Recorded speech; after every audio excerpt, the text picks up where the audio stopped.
को क्या है मेमोरी के, हमने बस मैंने आपको ये बताया था कि उनकी के 4 बिट्स किसके इक्वल होता है, 8 बिट किसके इक्वल होता है, बाइट्स क्या होता है।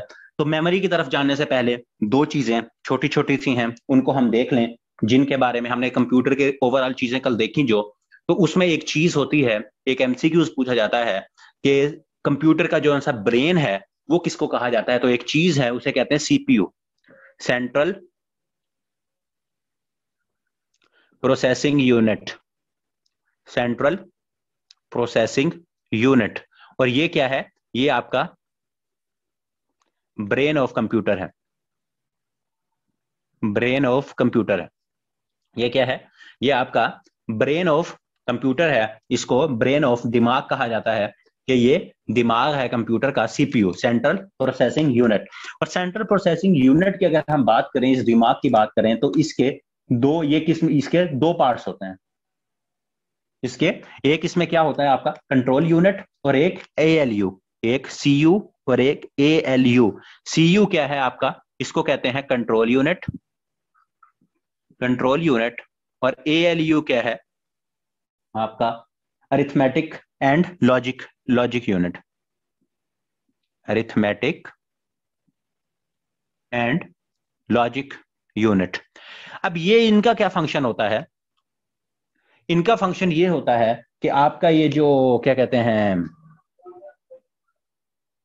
कंट्रोल यूनिट है, ये इसको कमांड देता है। ये एक तरह से क्या है, इसका रोल क्या है, इसका रोल है सुपरवाइजर का। ये सुपरवाइजर है, ये एक कमांड देगा, एक कमांड देगा, सीयू कमांड देगा, और वो कमांड कहां जाएगी, एएलयू के पास। और एएलयू जो सा है उसको टास्क को, या जिसने कमांड दी होगी उसको फुलफिल करेगा।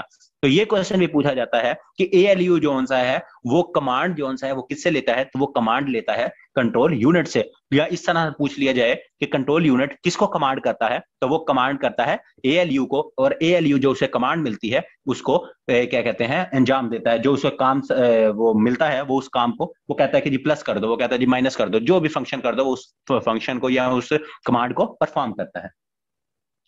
तो ये जो सा है इसका दोनों का फंक्शन था। और इसके बाद अगर हम बात करें तो ये सीपीयू हमारे पास, सीयू और एएलयू। इसके बाद हमारे पास एक चीज आती है, इससे पहले कि हम मेमोरी की तरफ जाएं उससे पहले हमारे पास दो तीन चीजें हैं कंप्यूटर की। हम यहाँ बात कर रहे थे कमांड की, तो कमांड किस उसमें देता है, कोई लैंग्वेज होगी ना, कोई हिसाब किताब होगा जिसमें वो क्या कहते हैं आपका सीपीयू जो है, सीपीयू के अंदर जो कंट्रोल यूनिट है वो एएलयू को कमांड देता है, तो वो कमांड जो है वो डिफरेंट लैंग्वेज में देता है। तो वो लैंग्वेज क्या है, हम वो लैंग्वेजेस जरा देख लेते हैं, जिसके बारे में दो क्वेश्चन तो बहुत फेमस क्वेश्चंस हैं जो अभी परसों वाले पेपर में भी पूछा गया था। तो हम देख लेते हैं लैंग्वेजेस को, हम लैंग्वेजेस को देख लेते हैं।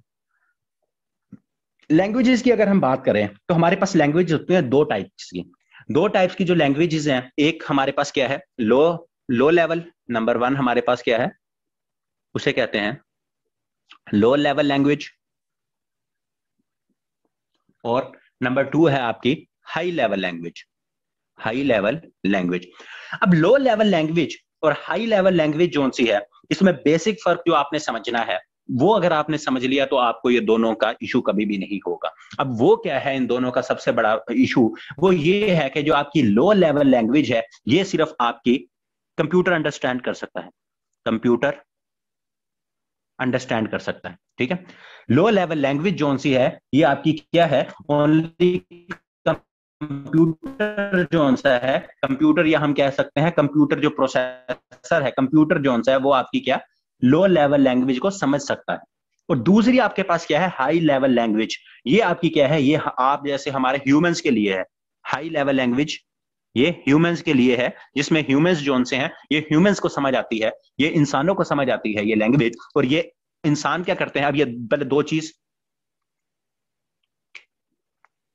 पहले ये चीज आप समझ लें कि हाई लेवल लैंग्वेज किसके लिए है, ये ह्यूमंस के लिए है, ह्यूमंस इसमें कमांड देंगे। और ये क्या है लो लेवल लैंग्वेज में सिर्फ समझ आती है कंप्यूटर को। अब इसका मकसद क्या है इन दो लैंग्वेजेस का? अब मसला यह है कि जो इंसानों को जबान समझ आती है वो कंप्यूटर को समझ नहीं आती, जो कंप्यूटर को समझ आती है जुबान, वो आपकी क्या है, इंसानों को समझ नहीं आती। तो इसलिए दो लैंग्वेजेस हैं। तो इन लैंग्वेजेस को पहले हम देख लेते हैं कि इनमें कौन कौन सी दो लैंग्वेजेस हैं, कि जो इंसानों को समझ आती हैं वो कौन सी लैंग्वेजेस हैं, जो कंप्यूटर को समझ आती हैं वो कौन सी हैं। फिर इसके बाद आगे देखेंगे कि लैंग्वेजेस तो दोनों की डिफरेंट है, तो ये आपस में फिर कम्युनिकेट कैसे करते हैं, कंप्यूटर कैसे कम्युनिकेट करता है और इंसान जो सा है वो उसके साथ कैसे। ठीक है, तो क्या कहते हैं यार, आप लोग अपना लिख लो बजाय इसके कि फिर आप कहोगे कि लेक्चर हमारा मिस हो गया, तो साथ साथ लिख लो, यहाँ कमेंट्स या मैसेजेस करने से बेहतर है। तो लो लेवल लैंग्वेज की अगर हम बात करें तो इसमें हमारे पास क्या आती है, पहले हम किसकी बात करेंगे? नहीं है वकास भाई, मेरी साइड पे कोई वॉइस का इशू नहीं है, बिल्कुल 100% ओके है। हाँ बिल्कुल ठीक है, आज बिल्कुल ठीक है, ये सिग्नल मेरे पास सामने बिल्कुल ठीक आ रहे हैं। रेड होते हैं अगर कभी कोई मसला हो ना तो आप थोड़ा सा देख लें। हाँ नो इशू। अच्छा जी, तो लो लेवल लैंग्वेज की अगर हम बात करें तो इसमें आपके पास क्या है जी, मशीन लैंग्वेज।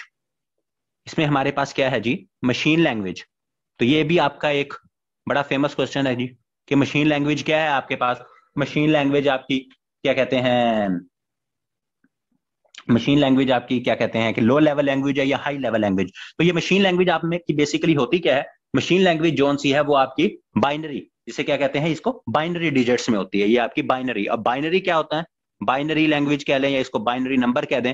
तो बाइनरी में ये होती है बाइनरी नंबर 1 या 0, ट्रू या फॉल्स, ऑन या ऑफ। तो इसको जोन सा है ये आपका बाइनरी जोन सा सिस्टम है ये कहा जाता है। तो ये आपका क्या है, ये आपका बाइनरी सिस्टम है और ये मशीन लैंग्वेज जोन सा इसके ऊपर काम करती है। और मशीन लैंग्वेज असल में क्या है, ये जो सिर्फ कंप्यूटर समझते हैं, लो लेवल लैंग्वेज जोन सी है ये आपकी क्या कहते हैं, मशीन लैंग्वेज उस लो लेवल लैंग्वेज के अंदर आती है। तो ये एक लैंग्वेज जोन सी है, ये तो आप लोगों को इसमें क्लियर हो जाना चाहिए। उसके बाद जी, उसके बाद एक इसके अंदर और भी हमारे पास लैंग्वेज आती है, एक हमारे पास और भी लैंग्वेज आती है जो कि सिर्फ लो लेवल लैंग्वेज है। उसको क्या नाम है, उसका नाम है, ये एक हमारे पास मशीन लैंग्वेज, दूसरा आपके पास ये लो लेवल लैंग्वेज की भी बात कर रहे हैं, ये भी लो लेवल की बात कर रहे हैं, वो है आपकी असेंबली लैंग्वेज। Assembly language.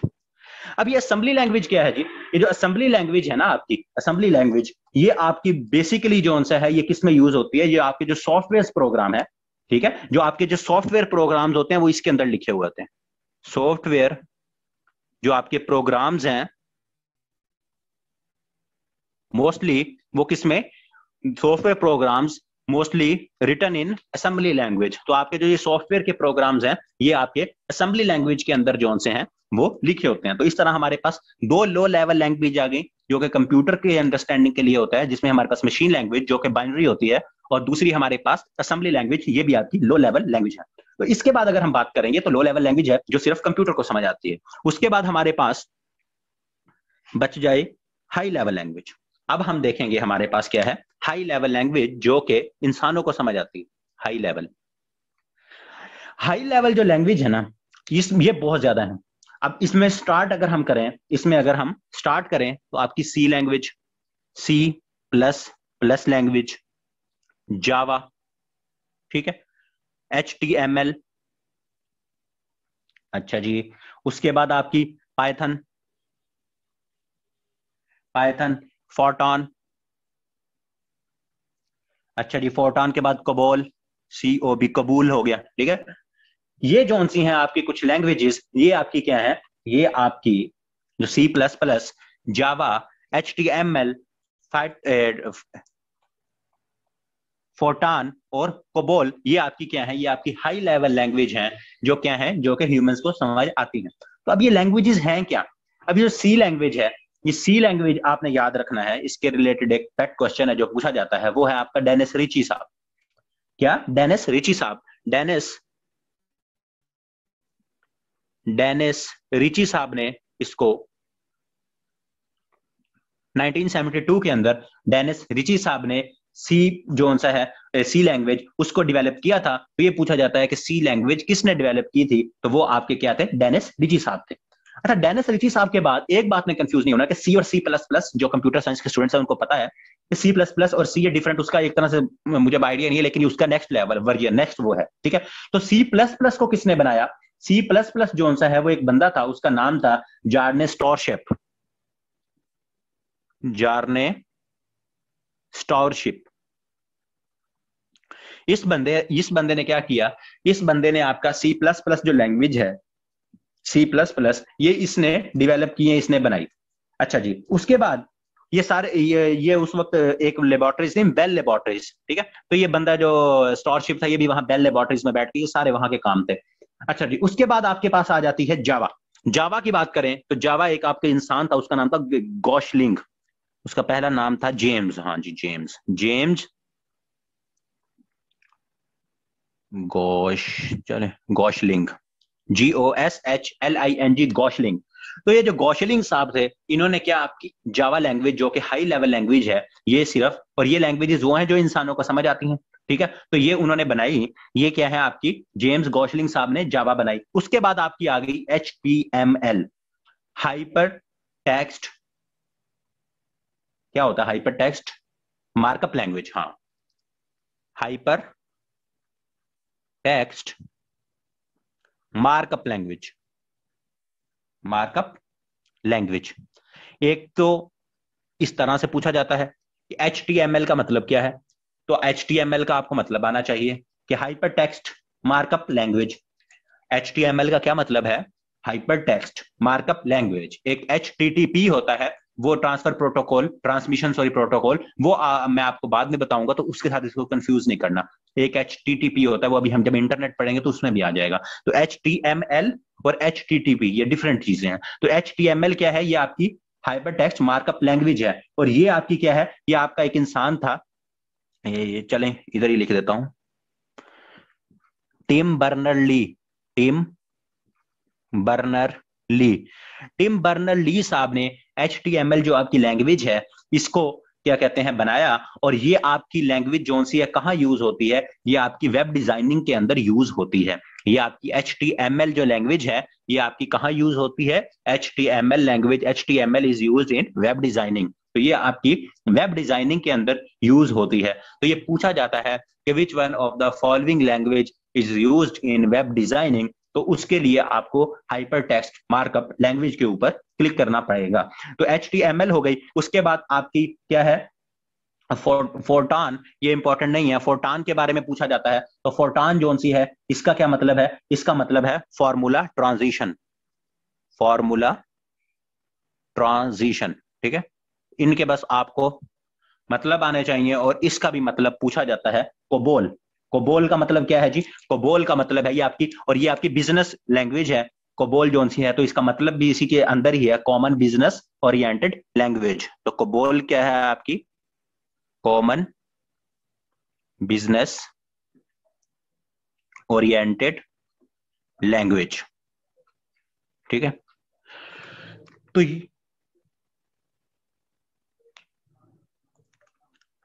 हाँ, टिम बर्नर ली के बहुत सारे क्वेश्चंस आते हैं। तो HTML जोन सी है, ये टिम बर्नर ली साहब ने बनाया था। तो उसके बाद कोबोल हो गई आपकी। तो अब इनमें से किस किस तरह के क्वेश्चन आते हैं? जैसे मैंने आपको बताया कि वो आप में से आपको ये जो 5-6 मैंने लैंग्वेज, इसमें एक और लैंग्वेज भी है आपकी, अगर वो आपने लिखनी है, वो है, बल्कि वो छोड़ दें, वो है PHP, ठीक है। PHP इसका देख लेना, PHP का मतलब क्या होता है, तो इसको देख लेना। PHP भी आपकी हाई लेवल लैंग्वेज है। तो PHP, तो ये लैंग्वेज पूछ ली जाती है, पूछा जाएगा। फिर बीच उनकी ऑप्शन क्या होती है कि जो क्या कहते हैं फोर्टान है, ये आपकी हाई लेवल लैंग्वेज है या लो लेवल लैंग्वेज है, पहले आपको ये पता होना चाहिए। फिर इनके रिलेटेड जिन जिन लोगों ने इनको बनाया वो आपको पता होना चाहिए। और इसी तरह असेंबली लैंग्वेज और आपकी मशीन लैंग्वेज, इनका भी पता होना चाहिए कि ये कंप्यूटर्स के लिए और ये लो लेवल लैंग्वेज की है। तो अब लैंग्वेजेस को हमने एक हाई लेवल लैंग्वेज में और एक लो लेवल में डिवाइड किया, और उसके बाद फर्दर जो उनके अंदर लैंग्वेजेस आती थी, उनके रिलेटेड जो कुछ इंपॉर्टेंट चीजें थी, वो हमने देख ली कि ये आपका क्या है, ये हमारे जोन सा है कि ये इस बंदे ने ये बनाया, ये लैंग्वेज इसके लिए यूज होती है। तो इसके बाद ये लैंग्वेजेस दोनों क्लियर हो गई, इसमें तो नहीं है किसी को मसला। उसके बाद जो हमारा एक बड़ा फेमस सवाल है, हम उसकी तरफ देखते हैं कि वो क्या है।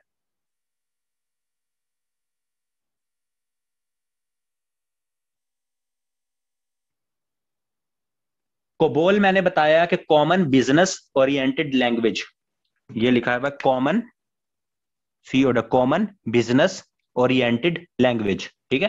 तो ये बिजनेस के रिलेटेड आपकी एक है, इसको common business oriented language COBOL को कहा जाता है।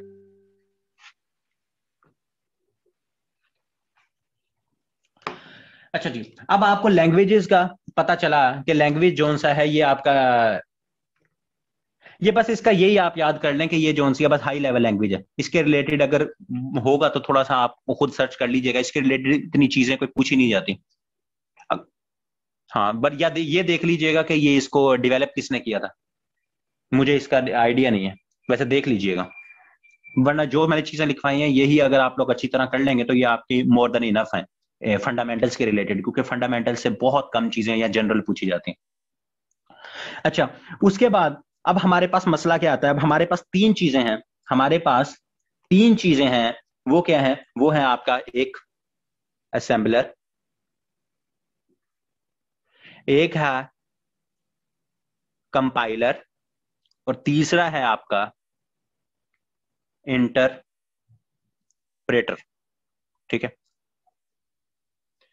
कंपाइलर का भी क्वेश्चन पूछा गया था। पीएचपी का मैंने बताया कि पीएचपी भी आपकी हाई लेवल लैंग्वेज है। पीएचपी आपकी क्या है, पीएचपी आपकी हाई लेवल जोन सी है वो लैंग्वेज है।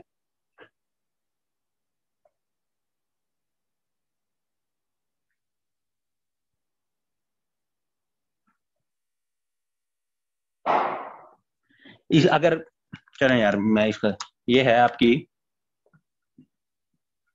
हाइपर टेक्स्ट प्री प्रोसेसर, ये क्या है आपकी पीएचपी, ठीक है। तो पीएचपी आपकी क्या है, हाइपर टेक्स्ट प्री प्रोसेसर, ये भी आपकी जोन सी है, ये एक लैंग्वेज है, ये हाई लेवल लैंग्वेज, इसको भी लिख लें। मैं बताता हूं, ये तीनों मैं बताता हूं। वो पीएचपी का पूछा था तो वो आप लिख लें, जो पहले पीएचपी थी ना।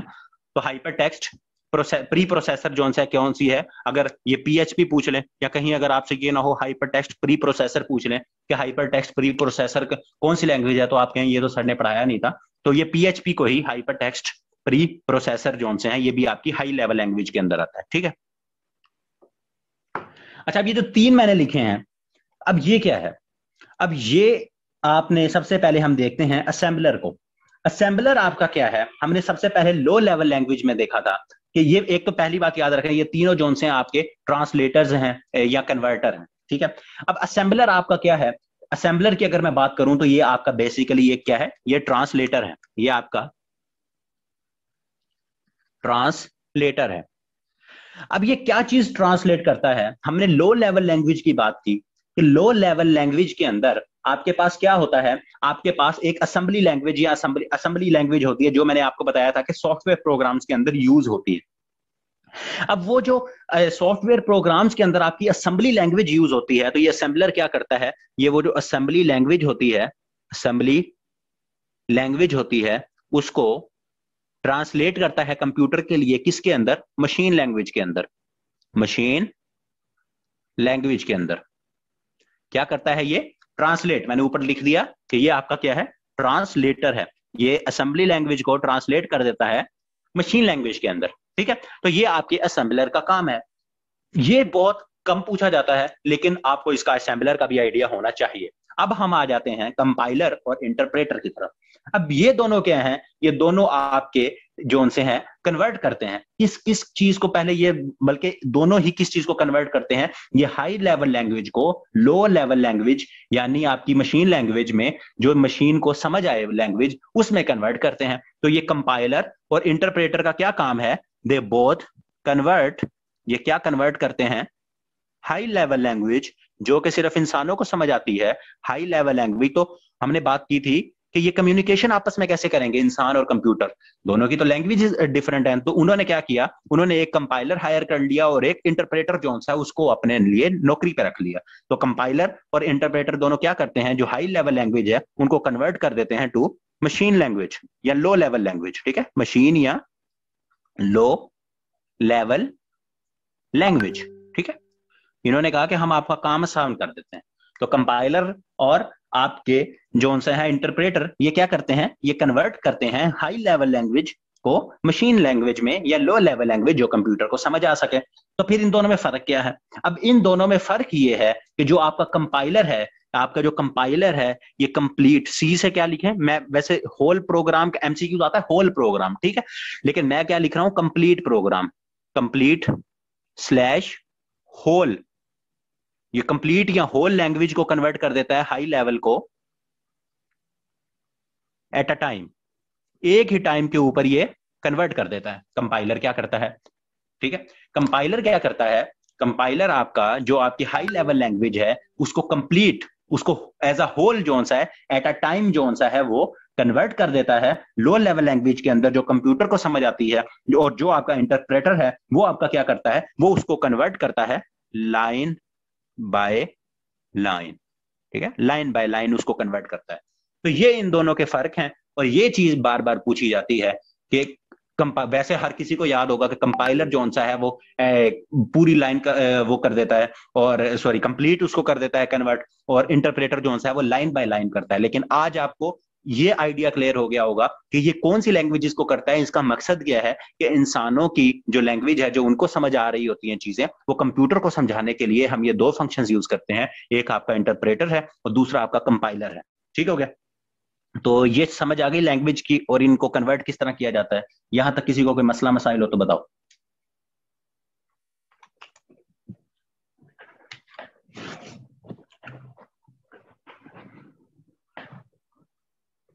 सबको क्लियर है? ठीक है जी, चलें जी, शुक्र है।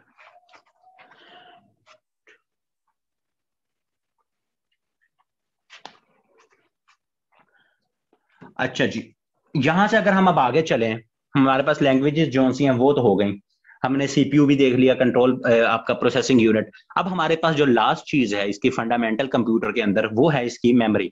कल मैंने इसमें आपको एक टेबल बनवा दिया था कि बिट आपका जो सा है, एक निबल आपका 4 बिट के इक्वल होता है, और बाइट और बिट जोन से है उसकी क्या रेशो वो होती है, और नीचे मैंने 104 बाइट को 1 केबी के इक्वल वो भी बता दिया था। आज मैं आपको एक चीज, बस सिर्फ मैं दो चीजें लिखूंगा, ताकि एक 4 बिट किसके इक्वल होता है, 1 निबल के, ठीक है, और 8 बिट किसके इक्वल होता है, 1 बाइट के। अच्छा, अब एक क्वेश्चन पूछा जाता है, अब एक क्वेश्चन क्या पूछा जाता है कि half byte is equal to, अब क्वेश्चन होता है कि half byte is equal to, ठीक है, और आगे you options A B C और नन ऑफ दीज, ठीक है। अब उसमें क्या लिखा होता है जी, उसमें एक जगह लिखा होता है जी बिट, फिर यहां निबल, और लास्ट में कुछ इस तरह से। अब ये अगर आपको पता हो कि 1 बिट जोन सा है वो 4 निबल के इक्वल होता है, और 8 बिट 1 बाइट के इक्वल होता है, तो आप इसको निकाल सकते हो किस तरह से। अब उसने क्या पूछा है, हाफ बाइट, उसने क्या पूछा है, हाफ बाइट। तो अगर हम देखें ये 1 बाइट 8 बिट के इक्वल है, तो अगर हम इसको हाफ बाइट कर लें, 2 पे डिवाइड करना है ना, इसको हाफ ही करना है, तो ये 8 बिट जोन सा है ये 4 बिट हो जाएगा। तो अगर आप ऊपर देखें तो 4 बिट किसके इक्वल है, निबल के। तो 4 बिट किसके इक्वल है, 1 निबल के। तो इसका इसका आंसर क्या होता है, निबल। ये बी ऑप्शन इसका होता है, बी होता है, मतलब यहां मैंने बी लिखा हुआ है। तो हाफ बाइट अगर आप पूछ ले तो कंफ्यूज नहीं होना कि ये हाफ बाइट कहां से आ गया, सर ने तो सिर्फ 1 बाइट को 8 बिट के इक्वल लिखवाया था, ठीक है, और जो सा है 1 निबल को सर ने 4 बिट के इक्वल लिखवाया था। तो अगर हाफ बाइट कभी कभी पूछ ले गलती से, तो वो आपने क्या, वो भी आपका हाफ बाइट जो सा है वो 1 निबल के इक्वल होता है। तो ये भी आप लोगों ने जरा याद रखना है। फिर हमने देखा था, क्योंकि ये मेमोरीज हैं, ये मेमोरी है, तो इसमें आपका अगर हम बात करें, तो इसमें हम मेमोरी की अगर सबसे पहले बात करें, तो मेमोरी का जो सा है आपका प्राइमरी यूनिट मैंने आपको बताया था बिट होता है। और उसके बाद मेमोरी आपकी जो चीजें जिसमें स्टोर होती हैं, तो वो दो टाइप्स की आपकी मेमोरी होती है। एक होती है आपकी प्राइमरी मेमोरी, और दूसरी है आपकी सेकेंडरी मेमोरी। प्राइमरी मेमोरी और आपकी क्या है जी, सेकेंडरी मेमोरी। और प्राइमरी को स्लैश लगा के इसको मेन मेमोरी भी कहा जाता है, मेन मेमोरी। प्राइमरी मेमोरी या मेन मेमोरी भी इसे कहा जाता है। और दूसरा आपका क्या है जी, सेकेंडरी मेमोरी। और उसके बाद एक तीसरी भी होती है, उसे कैशे मेमोरी कहते हैं। कैशे मेमोरी तो उसको हम अलहदा से देख लेंगे। कैशे मेमोरी वो आपकी इसमें थर्ड मेमोरी हो जाती है। प्राइमरी की बात करें तो प्राइमरी के अंदर जो हमारे पास मेमोरी आती है वो है हमारे पास रैम प्लस रोम। ठीक है, ये सेकेंडरी को अभी हम रिमूव कर देते हैं, इसको फिर हम बाद में देखते हैं। अभी हम प्राइमरी को देख रहे हैं। रैम और रोम आपकी क्या है, अब ये भी इटसेल्फ आपके क्वेश्चन है कि रैम या रोम कुछ भी पूछ लिया जाता है कि ये आपकी प्राइमरी मेमोरी है, सेकेंडरी मेमोरी है या मेन मेमोरी है। ठीक है, या पूछा जाता है कि which one of the following is main memory, तो उसमें अगर कहीं रैम की आपको दूर दूर ऑप्शन नजर आ जाए तो आपने रैम को जो सा है वो देख लेना है। तो प्राइमरी मेमोरी आपकी रैम है या रोम है, और मेन मेमोरी भी आपकी रैम और रोम है। तो ये रैम और रोम असल में है क्या? रैम का एक तो आपको आना चाहिए random access memory, random access memory. ठीक है, ये आपकी रैम है। और रोम आपका क्या है जी, रोम आपका कहते हैं रीड ओनली मेमोरी को, रीड ओनली मेमोरी। अब रैंडम एक्सेस मेमोरी और रीड ओनली मेमोरी ये आपकी क्या है, ये आपकी, या इसको जो है ना रैंडम एक्सेस मेमोरी को, इसको अगर कहीं एक और लिखा आ जाए उसे कहते हैं डायरेक्ट एक्सेस मेमोरी। यहां डायरेक्ट एक्सेस मेमोरी भी से कह दिया जाता है रैम को, डायरेक्ट एक्सेस मेमोरी ये आपकी रैम को ही कहा जाता है। ठीक है, तो ये भी अगर कहीं आ जाए तो कंफ्यूज नहीं हो जाना। तो डायरेक्ट एक्सेस मेमोरी भी इसी को कह दिया जाता है। रैम के अंदर जोन सा है, इसके अंदर आप, हम पहले रैम को देख लेते हैं। रैम के अंदर जोन सा है, आप सेमीकंडक्टर को यूज करते हैं। अभी हम रैम को ही देख रहे हैं, ये रैम है। रैम के अंदर ये सेमीकंडक्टर से बनी होती है। ठीक है, सेमीकंडक्टर, सेमीकंडक्टर आप इसमें यूज करते हैं। और ये आपकी जोन सी है परमानेंट नहीं होती, टेम्परेरी होती है। तो टेम्परेरी होती है या टेम्परेरी लिख लें, या जो पेपर में आपसे पूछा जाता है वो है वोलेटाइल, वोलेटाइल। ठीक है, इसके में ये क्या है कि जैसे ही आपका कंप्यूटर जो सा है वो ऑफ हुआ, या आपकी कंप्यूटर कह रहा हूं मतलब आपकी जो सप्लाई है वो बंद हुई, तो ये क्या है, मेमोरी रेज हो जाती है। ये आरसी होती है आपकी, वोलेटाइल होती है। ठीक है, इसके आगे परमानेंट लिख लें या इसको, ओ सॉरी टेम्परेरी लिख लें या इसको आरसी लिख लें। ये आपकी आरजी मेमोरी होती है, रोम सॉरी रैम, RAM रैम। तो ये इसके बारे में पूछ लिया जाता है। और उसके बाद ये क्या है जी, आपकी ये जो रैम है इसमें दो चीजें आपको याद होना चाहिए कि एक इसमें एस रैम और डी रैम। एक आपकी एस रैम, एस क्या है, स्टैटिक रैम, स्टैटिक रैम, और डायनामिक, डी डायनामिक रैम। ये भी जोन सी क्या है, ये भी इसकी जोन सी है, ये टाइप्स हैं। तो इसमें जोन सा अगर हम देखें तो इसमें ये पूछ लिया जाता है कि जी स्टैटिक रैम और डायनामिक रैम जोन सी है, इन या ओवरऑल के ये फास्टेस्ट इनमें से सबसे ज्यादा कौन सी है, ओवरऑल रैम लिखा होता है तो उसमें पूछ लिया जाता है जी स्टैटिक रैम है आपकी, डायनामिक रैम है, तो ये या सिंपल रैम, तो इनमें से सबसे ज्यादा फास्टेस्ट जोन सी है वो आपकी रैम मेमोरी कौन सी है, तो वो आपकी ये है। ये आपकी फास्ट है और एक्सपेंसिव होती है, फास्ट। ये सिर्फ रैम के अंदर बात कर रहा हूँ, अभी ओवरऑल फास्टेस्ट वगैरह बताऊंगा। ये फास्ट भी होती है और आपकी एक्सपेंसिव भी होती है। तो इसकी एक रीजन है वो एक के इसमें जो सा है ट्रांजिस्टर्स जो से वो लगे होते हैं, और उनको जो से कांस्टेंट सप्लाई, वो एक डिफरेंट चीज है। तो आपको बस बस ये आइडिया होना चाहिए कि स्टैटिक रैम और डायनामिक रैम जो सी हैं ये रैम के आगे, और इन दोनों में से अगर हम देखें तो इनमें से आपकी जो सी स्टैटिक रैम है वो ज्यादा फास्ट होती है इंस्टेड ऑफ, इंस्पाइट ऑफ किसके, आपके डायनामिक रैम से। डायनामिक रैम जो सी है वो आपकी स्लो होती है। अच्छा, उसके बाद अब हम अगर देखें तो हमारे पास क्या है, हमारे पास आ जाएगा रोम। रैम हो गया, रैम के बाद हमारे पास है रोम, रीड ओनली मेमोरी। तो ये जो रीड ओनली मेमोरी है ना आपकी रोम, ROM रोम, एक तो इटली का वो है ना कैपिटल रोम, तो एक ये है रोम। तो ये रोम आपकी जोन सा है, इसको क्या है, रीड ओनली मेमोरी है ये आपकी। ठीक है, ये आपकी रीड ओनली मेमोरी है। और ये आपकी क्या होती है, ये आपकी नॉन वोलाटाइल या परमानेंट होती है, परमानेंट। अब इन दोनों में आपने, या नॉन वोलाटाइल, अब ये दोनों पूछा जा सकता है। नॉन वोलाटाइल, वोलाटाइल या आरजी या टेम्परेरी, वो रैम है, रैंडम एक्सेस मेमोरी या डायरेक्ट एक्सेस मेमोरी। और रोम जोन सी है आपकी, रोम क्या है आपकी, परमानेंट है, परमानेंट है, नॉन वोलाटाइल है, रीड ओनली मेमोरी। और ये अभी तक हम क्या पढ़ रहे हैं, ये अभी तक हम प्राइमरी मेमोरी या मेन मेमोरी जो है उसको देख रहे हैं कंप्यूटर। अब आपका जो कंप्यूटर होता है ना, ये उसके अंदर होती है सीपीयू के अंदर। अब इसमें मसला क्या है? अब इसमें मसला ये होता है कि जो रोम होता है ना, और ये जो आपकी रोम, इसके अंदर आपकी एक होती है फ्लैश मेमोरी, ठीक है। जो फ्लैश मेमोरी है ना आपकी, फ्लैश मेमोरी ये रोम के अंदर होती है। ये भी पूछा जाता है कि रोम के अंदर आपका क्या है, इसके अंदर आपकी होती है फ्लैश मेमोरी, एक फ्लैश मेमोरी रोम के अंदर फ्लैश मेमोरी होती है। और फ्लैश मेमोरी के आगे जो है आपका क्या होता है, बायोस होते हैं। इसके आगे आपका BIOS, basic basic input output system. ये भी पूछा गया कि बायोस का मतलब क्या है। इसमें एक एक लफ्ज जो है ना उसका आपको एब्रीविएशन आना चाहिए कि वो एक्रोनिम क्या है। वो एक्रोनिम क्या है? तो बायोस क्या है? Basic input output system. अब बेसिक इनपुट आउटपुट सिस्टम ये बायोस करता गया है। ये बायोस जो है ना, ये याद रखें कि एक तो ये आपका रैम के रोम सॉरी रैम कह रहा हूं, रोम के अंदर होता है, या फ्लैश मेमोरी। अगर रोम की ऑप्शन आए तो आप रोम भी लिख सकते हैं, या अगर फ्लैश मेमोरी आपको कहीं नजर आए तो आप फ्लैश मेमोरी भी लिख सकते हैं। अब आपका जब कंप्यूटर है या आपका लैपटॉप है, आप उसका बटन ऑन करते हैं तो सबसे पहले यहां मैं नीचे लिख रहा हूं कि फर्स्ट ये लोड होता है when you start your computer.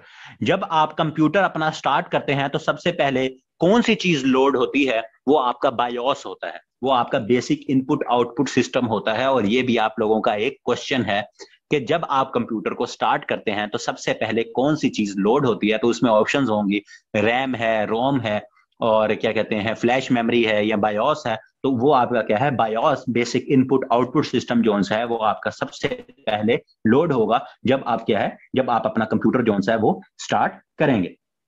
उसके बाद जी, उसके बाद अगर हम इसमें देखें तो ई रोम जो है, ये सॉरी ई रोम कह रहा हूं, रोम की भी काफी सारी टाइप्स हैं जो इसके हवाले से पूछ ली जाती है। वो है एक ई रोम, और एक है आपकी पी रोम।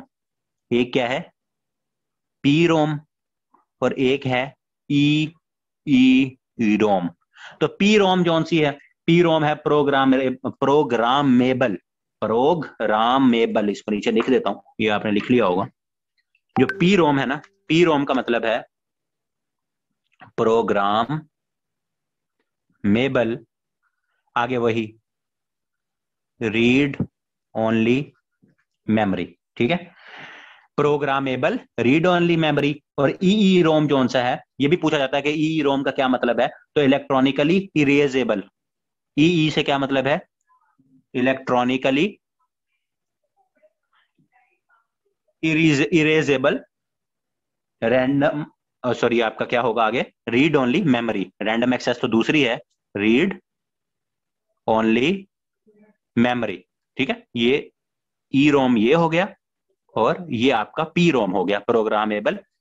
तो इलेक्ट्रॉनिक, इसको मैंने आपको बताया परमानेंट है, तो इसको आप वो क्या कहते हैं नहीं कर सकते। तो उसके लिए ई रोम एक ई रोम यूज करते हैं। ये तो तेज भी होता है, तो इसमें ये होता है कि अगर आप इलेक्ट्रॉनिकली तरीके से जो सा इसके अंदर जो डाटा है उसको इरेज भी कर सकते हैं। तो इस वजह से ये एक तरह से उसकी टाइप है। तो अगर कभी आ जाए तो आपको ये पता होना चाहिए कि पी रोम और ई रोम जो सा है ये आपकी जो रीड ओनली मेमोरी है उसकी टाइप्स हैं, ठीक है। और ये जो बस यहां तक इसके रिलेटेड बस इतनी ही चीजें हैं।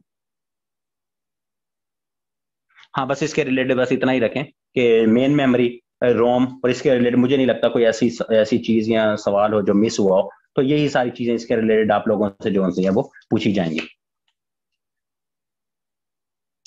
ई रोम मैंने बताया कि इलेक्ट्रॉनिकली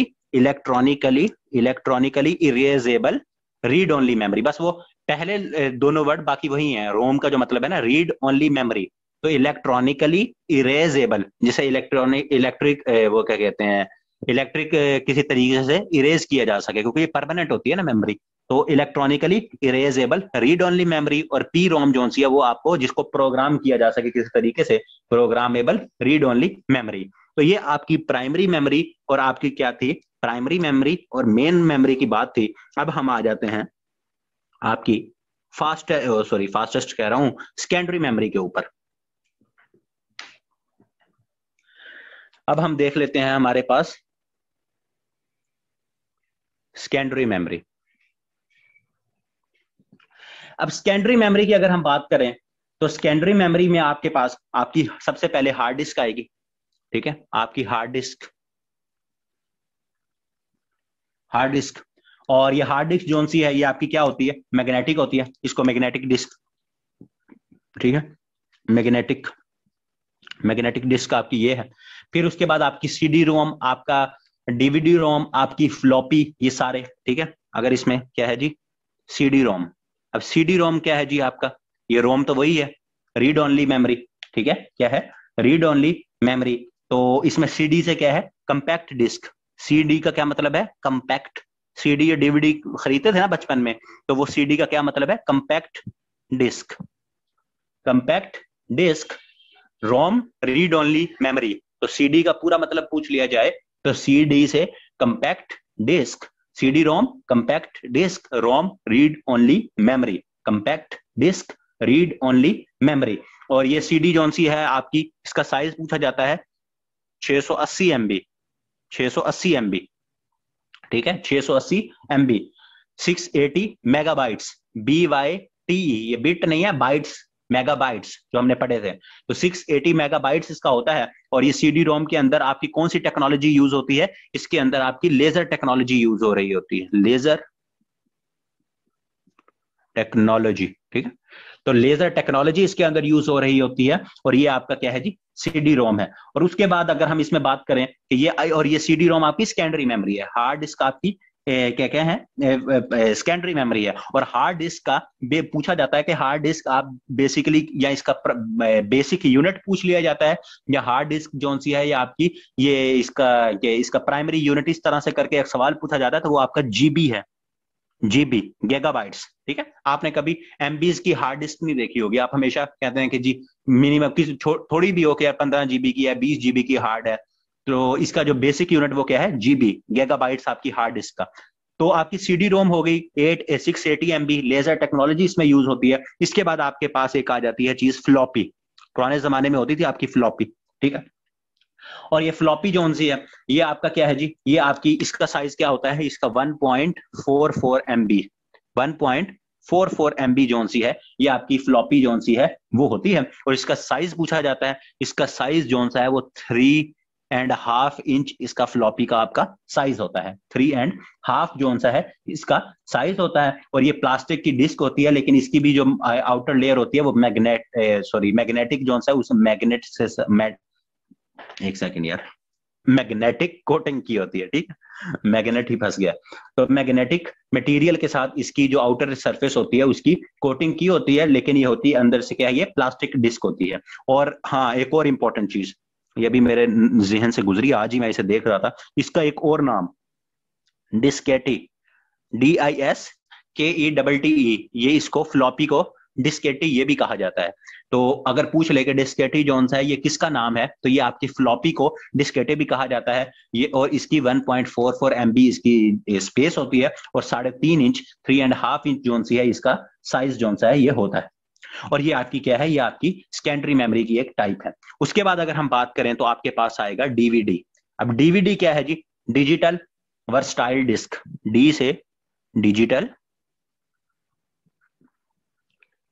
वर्सटाइल डिस्क, ये आपकी डीवीडी है। और डीवीडी की अगर हम बात करें तो डीवीडी जो आपकी, वैसे तो इसमें सिंगल लेयर होता है, डबल लेयर होता है, और डबल लेयर डबल साइड भी होती है, ठीक है, 3 तरह की डीवीडी होती हैं। लेकिन मिनिमम अगर हम बात करें तो आपकी जो सिंगल लेयर है, सिंगल लेयर डीवीडी होती है, वो उसकी स्टोरेज कैपेसिटी कितनी है, वो आपकी 4.76 GB, ठीक है, ये भी देखें जीबीज में आ गई। और अगर हम डबल की बात करें तो आपके पास जो डबल लेयर है उसकी हम बात करें तो इससे डबल 9.46 GB हो जाएगी। और डबल लेयर डबल साइड की बात करें, डबल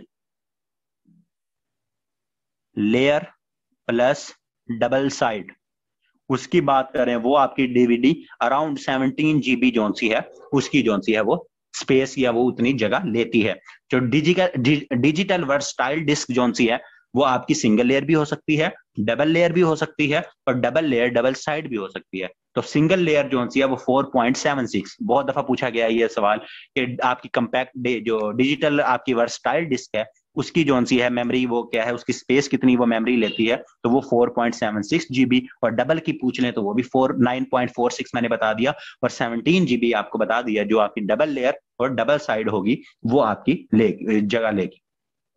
उसके बाद हमने एक बात की थी कैशे मेमोरी की, कैशे मेमोरी। तो कहीं साइड पे यहां लिख लें cache memory, CASHE, cache memory. ठीक है, कैशे मेमोरी। कैशे मेमोरी जो सी है ये आपकी एक तो स्मॉलेस्ट मेमोरी है, सबसे स्मॉलेस्ट और सबसे फास्टेस्ट जो सी है ये आपकी मेमोरी है।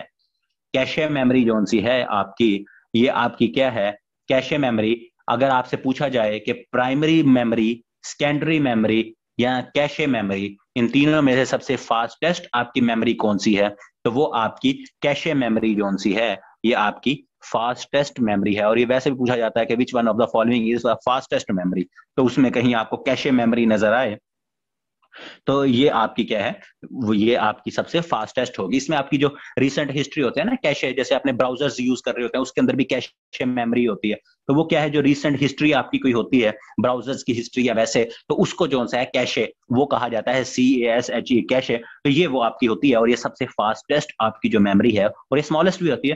तो क्योंकि इसका ड्यूरेशन कम होता है तो इस वजह से इसको सबसे ज्यादा फास्टेस्ट जो मेमोरी है वो आपकी वो कहा जाता है।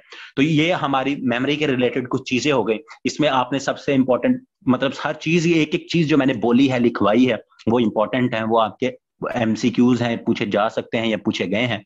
एक जो बहुत ज्यादा चीज पूछी जाती है, जो मैंने बताया कि सबसे पहले जब आपका कंप्यूटर ऑन होगा तो क्या चीज लोड होती है, तो वो आपका जो सा है बायोस लोड होता है। और उसके बाद हमने क्या बात की, उसके बाद हमारे पास कैशे मेमोरी, और उसके बाद रैम, रैंडम एक्सेस मेमोरी या डायरेक्ट एक्सेस मेमोरी, और रीड ओनली मेमोरी आपकी रोम हमने देखी। और ये पूछा जाता है कि ये जो सी है प्राइमरी मेमोरी है या सेकेंडरी मेमोरी है, तो ये भी हमने देख लिया कि ये आपके पास प्राइमरी मेमोरी थी। और सेकेंडरी मेमोरी के अंदर हमने क्या देखा, फ्लॉपी को देखा, CD रोम को देखा, कंपैक्ट डिस्क को, और डिजिटल वर्सटाइल डिस्क को देखा। और उनके बाद हमने जैसे फ्लॉपी को देख लिया कि 3.5 इंच थी, 1.44 MB था। CD रोम को अगर हमने देखा तो CD रोम हमारे पास जो सी थी, एक तो वो लेजर टेक्नोलॉजी थी उसके अंदर, लेजर टेक्नोलॉजी के बाद CD रोम के अंदर जो हमारे पास स्पेस थी वो 680 MBs थी, 680 MBs। फ्लॉपी में भी 1.44 MB मेगाबाइट्स, और आपका जो CD रोम था उसके अंदर भी 680 मेगाबाइट्स। और डीवीडी जो सी है, डीवीडी के अंदर आपका जाकर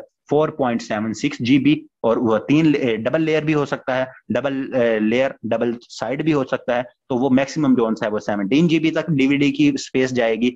या अगर सिंगल लेयर है तो 4.76 GB या गीगा हाइट्स तक आपकी जो बाइट्स तक, सॉरी गीगा हाइट्स नहीं गीगा बाइट्स, वो आपकी मेमोरी डीवीडी के अंदर स्टोर हो सकती है। तो ये आपके मेमोरी के रिलेटेड कुछ क्वेश्चंस थे, अगर किसी का कोई सवाल जवाब हो तो वो बताएं। क्लियर है यहां तक सारी चीजें?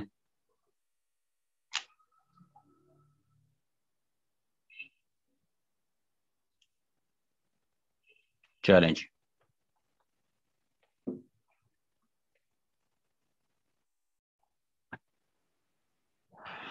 इंटरनेट की अब हम बात करें हमारे पास, तो इंटरनेट सबसे पहले तो हम देखेंगे कि हमारे पास इंटरनेट चीज क्या है। ठीक है, इंटरनेट हमारे पास चीज क्या है। इंटरनेट, अगर इसका एक चीज पूछी जाती है कि इंटरनेट आपका, इसकी अगर डेफिनेशन में आपको वैसे लिखूं पेपर के हवाले से, आपको डेफिनेशन वैसे तो आप सबको पता है कि इंटरनेट क्या है। तो इंटरनेट आपका क्या है, network of networks, network of network of networks. ये आपके दो या दो से ज्यादा जो से नेटवर्क्स हैं उनको कनेक्ट जो करता है वो आपका क्या है, वो आपका क्या है, वो आपका इंटरनेट है, जो कि दो या दो से ज्यादा नेटवर्क्स को कनेक्ट करेगा आपस में। तो ये इंटरनेट आया कहां से, एक इंसान था, एक इंसान था 1983 के अंदर, 1983 के अंदर, उसका नाम था विंटन सर्फ। सर्फ खा के बैठा था वो, कर्फ, कर्फ या सर्फ, हम सर्फ पढ़ेंगे ताकि हमें याद रहे। ठीक है, तो सर्फ खा के ये भाई साहब बैठे हुए थे, और इसके साथ एक और बंदा था, उसका नाम था बॉब काहन, बॉब काहन। ठीक है, इन दोनों ने 1983 के अंदर इंटरनेट को क्या किया, इन्होंने इजाद किया। और इसी वजह से इसको, ये जो विंटन सर्फ था, इस अगर वैसे इसका नाम कम पूछा जाता है विंटन सर्फ का, तो इसको क्या कहा दिया जाता है, इसको फादर ऑफ इंटरनेट। ठीक है, जैसे father of computer Charles Babbage था ना, तो फादर ऑफ इंटरनेट इसको कह दिया जाता है। फादर से याद आया, एक कंप्यूटर होता है और एक आपकी कंप्यूटर साइंस होती है। तो कल वो किसी ने क्वेश्चन पूछा था, तो मैंने बाद में जाके देखा, तो मुझे भी नहीं उसका पता था। तो वो आपका एक तो एलन ट्यूरिंग साहब का तो सबको पता है, वो कल भी मैंने बात की कि एलन ट्यूरिंग साहब क्या है, आपके father of computer science, of computer science, CS। तो कंप्यूटर साइंस के जो फादर हैं, इन्होंने 1936 के एंड में और 1937 के अंदर इन्होंने एक मशीन बनाई थी, ट्यूरिंग मशीन। ट्यूरिंग अपने नाम से ही ट्यूरिंग मशीन, या इसको ट्यूरिंग कंप्यूटर भी कहीं कहा, लेकिन कंप्यूटर से बेहतर इसका नाम जो मैंने देखा वो ट्यूरिंग मशीन थी। तो ये नाम से कंफ्यूज नहीं होना, ये 1936 और 1937 के अराउंड की बात है। तो उसमें क्या किया, इसमें क्या था, ये आपकी कोई फिजिकल मशीन नहीं थी, ये आपकी कोई क्या था, ये आपकी कोई फिजिकल मशीन नहीं थी, ये आपकी क्या थी, एक हाइपोथेटिकल, एक इसे क्या कह सकते हो आप, कि ये आपकी हाइपोथेटिकल, एक तरह से ये मैथमेटिकल जोन सी है, ये क्या थी आपके मैथमेटिकल, या आपकी मैथमेटिकल जोन सा है, वो एल्गोरिदम था, एल्गोरिदम कह सकते हैं आप इसे। ठीक है, एल्गोरिदम था। तो ये इन्होंने बनाया था, और ये जोन सा है, और इसके बनाने में क्या था, वो देखना चाह रहे थे कि जो आपके कंप्यूटर्स हैं, ये कितनी, इनके कितनी एक्सटेंट तक, कितनी लिमिट तक ये जा सकते हैं इस तरह का, कि अगर इनके ऊपर हम प्रेशर या इस तरह से चीजें की जाएं। तो ये ट्यूरिंग मशीन का मकसद था, जो कि एलन ट्यूरिंग साहब ने बनाई, जो कि कंप्यूटर साइंस के भी फादर हैं। और यही ये जो ट्यूरिंग मशीन है, ये इंपॉर्टेंट क्यों है, कि मैंने जब कल इसको दोबारा जरा डिटेल में देखा, तो मुझे ये चीज पता लगी कि ये जो आपकी ट्यूरिंग मशीन थी, ये आपकी बेसिस बनी बाद में, अभी जाकर किसकी बेसिस बनी, ये आपकी बेसिस बनी AI की, आर्टिफिशियल इंटेलिजेंस।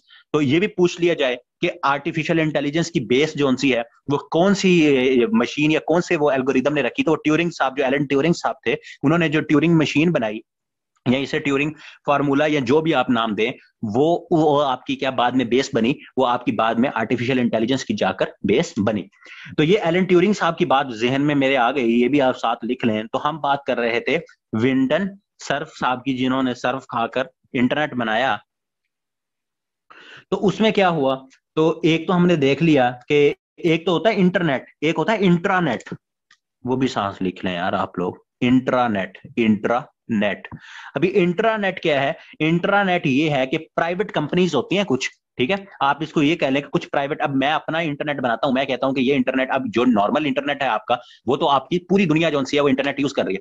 एक इंटरनेट ऐसा होगा जो सिर्फ मैं यूज कर सकता हूं, तो ये कौन सी है, कुछ प्राइवेट कंपनीज होती हैं, फॉर सम प्राइवेट कंपनीज, तो वो अपना इंटरनेट बनाती हैं ताकि प्राइवेसी के लिए कोई और यूज ना कर सके, तो वो इंट्रानेट होता है, इंट्रानेट। ठीक है, तो इंटरनेट और इंट्रानेट में ये भी जरा थोड़ा सा आपको डिफरेंस होना चाहिए।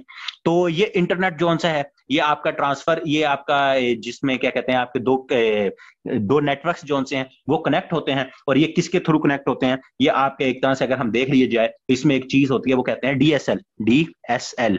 ठीक है, DSL क्या है आपका, डिजिटल सब्सक्राइबर लाइन।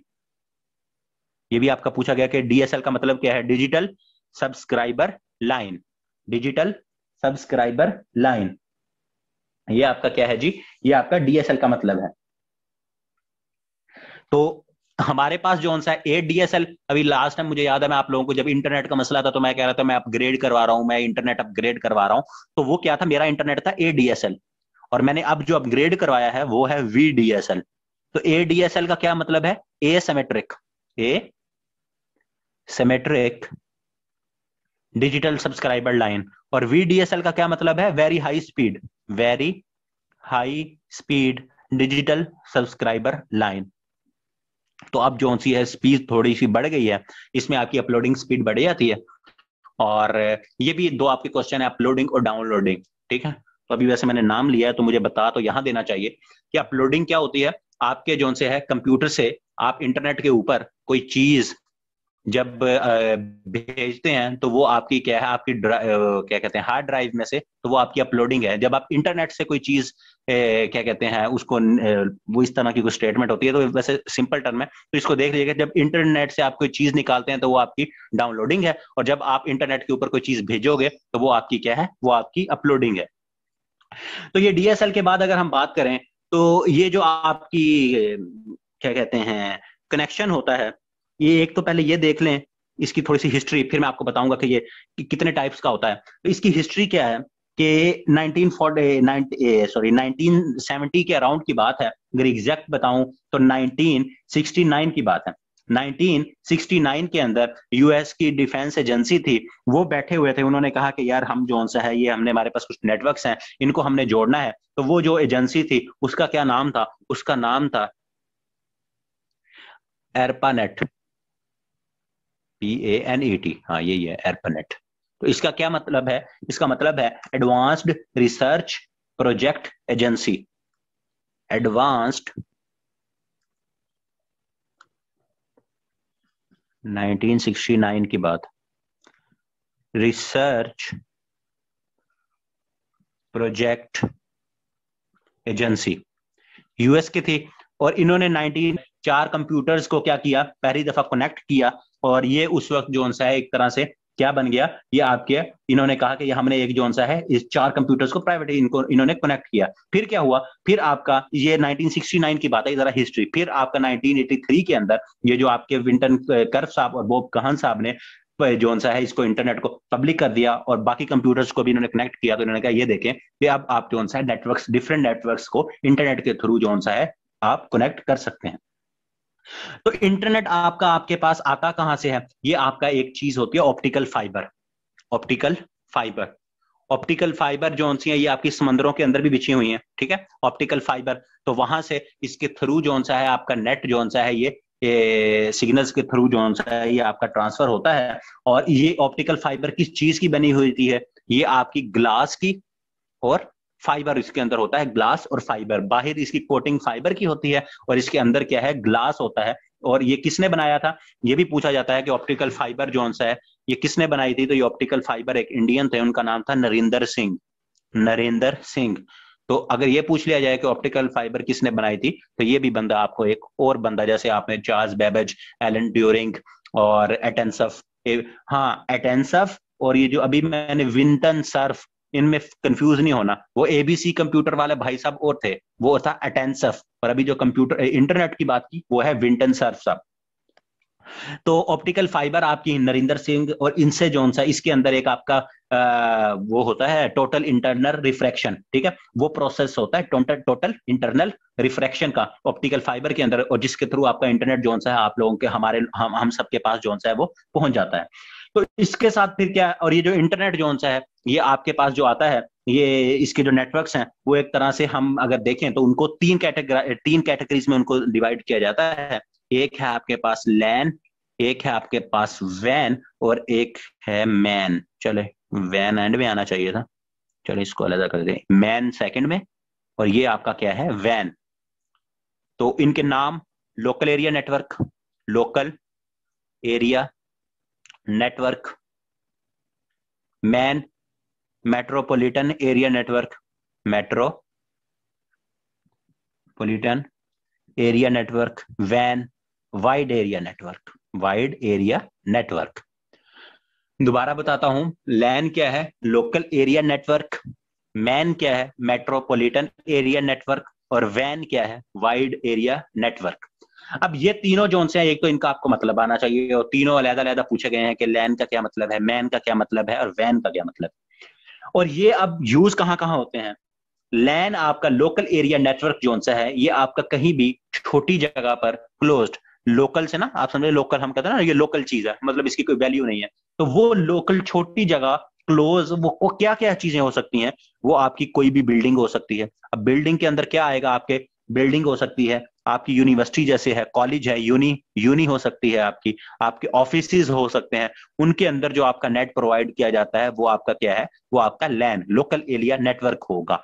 उसके बाद उसके बाद अगर हम देखें मेट्रोपॉलिटन, आपने देखा है मेट्रोपॉलिटन सिटीज जैसे होते हैं, तो मेट्रोपॉलिटन जो पूरे सिटीज में आपका वो नेटवर्क आपका आएगा, वो आपका सिटीज के अंदर वो क्या है, वो मैन होगा। तो इसलिए ये लैन के रिलेटेड यही पूछा जाता है कि आपका ये थोड़ी सी स्पेस के अंदर आपने अगर एक नेटवर्क जोन सा है वो इंटरनेट देना है, तो उसके लिए आप कौन सा एरिया नेटवर्क यूज करेंगे, लोकल लैन करेंगे, मैन करेंगे, तो उसमें हमेशा जोन सा है ये लैन की आपने ऑप्शन को देखना है। और वैन की बात करें तो वैन आपका जोन सा है इसका वाइड वाइड आपको पता है, अब हम ऑफिस बिल्डिंग से कहाँ आए, सिटीज में आए, तो ये जो वाइड आपका होता है ये आपका या कंट्री वाइज बहुत बड़ा जो आपका मुल्क है या वर्ल्ड वाइड, ठीक है, पूरी दुनिया के हवाले से वहां जब आप एरिया नेटवर्क की बात करते हैं तो उसमें आपका जो सा है वो क्या है, वो आपका वैन यूज होता है नेटवर्क, जो कि वाइड एरिया नेटवर्क उसको कहा जाता है। आपका कंट्री वाइज या आपका वर्ल्ड पूरी दुनिया में जो यूज होगा वो आपका वैन जो सा है वो यूज होगा।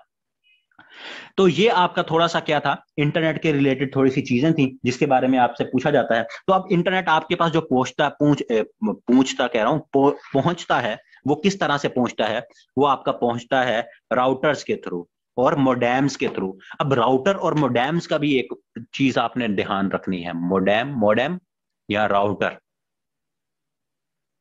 अब जो मोडेम है ना आपकी, अब एक चीज तो याद रखें कि जो मॉडेम है ये आपका क्या करती है, ये एक तो आपके डिजिटल डाटा भेजती है फोन लाइन से, send digital data over phone line. एक तो ये इसकी डेफिनेशन या वैसे याद रख लें, ये एक एमसीक्यू उसकी स्टेटमेंट है, ठीक है, कि ये आपकी क्या डिजिटल डाटा भेजती है ओवर आ फोन लाइन आपकी मोडेम। फिर और क्या है जी, और आपकी मोडेम जो सी है वो क्या करती है, ये आपके जो डिजिटल सिग्नल्स हैं उनको एनालॉग में कन्वर्ट करती है, जो आपके जो डिजिटल सिग्नल्स हैं उनको भी कन्वर्ट कर देती है, डिजिटल सिग्नल्स को एनालॉग में। और मोडेम आपकी क्या करती है, मोडेम जो सा है ये आपकी इंटरनेट के साथ भी कनेक्ट होती है। ये आपका असल फंक्शन इसका क्या है, ये आपको कनेक्ट करती है, connects you to internet. Basic modem और आपके राउटर में क्या फर्क होता है कि राउटर जो सा है आपका, राउटर आपका क्या करता है, राउटर आपका नेट को, ये जो इंटरनेट के साथ आपकी मोडेम ने आपको कनेक्ट किया, ये उस इंटरनेट को आपके तक लेके आता है, डिस्ट्रीब्यूट करता है, डिस्ट्रीब्यूट इंटरनेट। अब आप कहेंगे कि सर हमारे घर में तो मोडेम लगी हुई है तो राउटर तो है नहीं, तो वही हमारे पास नेट के साथ कनेक्ट भी है, वही हमारे पास डिस्ट्रीब्यूट भी कर रहा है। तो आपके पास किसी के पास पीटीसीएल है या स्टॉर्म फाइबर है, तो वो आपके पास जो डिवाइस लगी हुई है वो मोडेम प्लस राउटर है, मोडेम प्लस राउटर है। ये जो अभी मैंने लेक्चर के लिए एक मैंने अलहदा मंगवाया है, ये जो मेरे सर के ऊपर लगा हुआ है वो मैंने राउटर मंगवाया है, वो आपकी मोडेम नहीं है, वो आपकी मोडेम नहीं है। क्यों? कि जो मेन इंटरनेट है उसके साथ वो कनेक्ट नहीं है, वो सिर्फ इंटरनेट डिस्ट्रीब्यूट कर रहा है। तो ये जो आपकी पीटीसीएल की डिवाइसेस होती हैं, ये मोडेम भी, इनके अंदर मोडेम का फंक्शन भी होता है, ये आपको इंटरनेट के साथ कनेक्ट भी कर रही होती हैं और ये इंटरनेट को डिस्ट्रीब्यूट भी कर रही होती हैं। ठीक हो गया। और ये जो राउटर जोन सा है इसका काम डिस्ट्रीब्यूशन है, या जोन सा है ये आपका इंटरनेट, ये इसी के रिलेटेड ये मोडेम, और बस यहां तक यही आप इसके बेसिक इसकी चीजें जोन सी हैं वो याद रखें। फिर अगर हम अब इंटरनेट की बात कर रहे हैं तो इंटरनेट जोन सा है उसके हवाले से एक चीज आप लोग याद रख लें, वो ये है कि इंटरनेट जोन सा है जब आप यूज करते हैं, आप ब्राउजर पे जाएंगे आप, ठीक है, एक तो ब्राउजर के रिलेटेड एक चीज पूछी जाती है कि ब्राउजर कौन कौन से हैं, तो वो अगर आपने, मैं आपको लिखवा दूं कि ब्राउजर्स पे पहले हम चले जाएं कि ब्राउजर्स आपके कौन कौन से हैं होते हैं। काफी सारे आप यूज कर रहे होंगे, मोजिला फायरफॉक्स, मोजिला फायरफॉक्स, फिर आपका गूगल क्रोम, गूगल क्रोम, ठीक है, और आपका यूसी ब्राउजर, यूसी ब्राउजर, ओपरा, ओपरा ब्राउजर, ठीक है, ये फेमस है। और ये इसका विंडोज का है एज ब्राउजर, ये विंडोज अगर आप जो लैपटॉप में यूज कर रहे हो ना एज ब्राउजर, तो इसके अलावा भी कोई है तो वो भी आप लोग अपना ऐड कर सकते हो। ये फेमस यही है, मोजिला फायरफॉक्स और गूगल क्रोम, यूसी, ओपरा, ओपरा ब्राउजर मैं ये यूज करता हूँ। एज ये माइक्रोसॉफ्ट का है, अगर ये पूछ लें कि एज ब्राउजर कौन सी कंपनी बनाती है तो ये आपकी माइक्रोसॉफ्ट ये आपकी जो विंडोज हुई होती है उसके अंदर है, ठीक है। तो ये आपका माइक्रोसॉफ्ट। तो ये आपके ब्राउजर्स हैं। तो अगर आप ब्राउजर्स को खोलें तो इसके ऊपर भी एक क्वेश्चन है कि सबसे पहले व्हेन यू ओपन ब्राउजर तो आपके पास सामने क्या आता है। तो जब आप ब्राउजर्स को सबसे पहले खोलते हैं तो आपके पास सबसे पहले होम पेज आता है, होम पेज। ठीक है, आप होम पेज पे चले गए तो होम पेज आपके पास सबसे पहले आएगा। तो होम पेज की बात करें तो आप वहां जाकर कोई एड्रेस लिखेंगे। आप वहां जाकर, यहां तक मेरे ख्याल में आपने लिख लिया होगा कि होम पेज आता है सबसे पहले। आप वहां जाकर क्या करेंगे, आप वहां जाकर सबसे पहले एक एड्रेस लिखेंगे। लेट्स सपोज मैं लिखता हूं कि www.google.com। अब इसके ऊपर हम थोड़ी सी चीजें देखते हैं कि ये जो आपका www.google.com है, आपको इंटरनेट के साथ कनेक्ट, जो आपका कम्युनिकेट किया गया, जो वेबसाइट के साथ कम्युनिकेट किया गया, वो आपका कम्युनिकेशन प्रोटोकॉल क्या है। पूछा जाता है कि इंटरनेट का कम्युनिकेशन प्रोटोकॉल जो सा है वो कौन है। आपने इंटरनेट जो सा है उसके साथ जब किसी वेबसाइट इंटरनेट के ऊपर कम्युनिकेट, वो भी तो एक चीज है ना, उसके साथ आपने कम्युनिकेट करना है, तो वो आपका टीसीपी आईपी जो सा है, ये क्या है, ये आपका कम्युनिकेशन प्रो, ये भी क्या है मैं बता देता हूं अभी। कम्युनिकेशन प्रोटोकॉल है इंटरनेट के लिए। ठीक है, टीसीपी और आईपी आपकी हमेशा इंटरनेट के लिए कम्युनिकेट करने के लिए ये आपका प्रोटोकॉल है। टीसीपी क्या है, टीसीपी का मतलब वही ट्रांसमिशन कंट्रोल प्रोटोकॉल। टीसीपी का मतलब भी पूछा जाए, ये भी आपका क्वेश्चन है, ट्रांसमिशन कंट्रोल प्रोटोकॉल। ठीक है, ये हो गया। IP important, IP address, IP address internet protocol, बहुत इंपॉर्टेंट। इंटरनेट प्रोटोकॉल ये क्या है आपका, ये आपकी आइडेंटिटी ऑफ इंटरनेट है। ये क्या है आपकी identity of internet, identity of internet. ठीक है, टीसीपी क्या है, ट्रांसमिशन कंट्रोल प्रोटोकॉल। आईपी क्या है, ये सारी चीजें आपकी इंटरनेट के रिलेटेड है। ये आपकी क्या है, सारी इंटरनेट के क्या है, ये रिलेटेड है। तो अब आप ये आपकी आइडेंटिटी बताते हैं कि इंटरनेट के ऊपर। अब वो ये आइडेंटिटी कैसे बताते हैं, ये देखें www.google.com है। तो ये जब आपने लिखा तो इसमें क्या है, बल्कि इसके पहले जाने से पहले ये भी देख लें कि www क्या है। www world wide web. अब वर्ल्ड वाइड वेब जो सा है, ये आपका www का मतलब है। और ये सब किसने किया है, ये आपका एक बंदा था, टिम बर्नर ली। ठीक है, ना, टिम बर्नर ली के बहुत क्वेश्चन पूछे जाते हैं। तो टिम बर्नर ली साहब जो से हैं, उन्होंने इसको क्या किया, उन्होंने, जिन्होंने क्या किया था, टिम बर्नर ली ने, और क्या किया था, HTML, वही था ना HTML वाला। HTML वाला जो बंदा था, जो हाइपर टेक्स्ट मार्कअप लैंग्वेज थी, टिम बर्नर ली, उसने क्या किया, उसने वर्ल्ड वाइड वेब जो सी है उसको भी उसने मुतारिफ करवाया।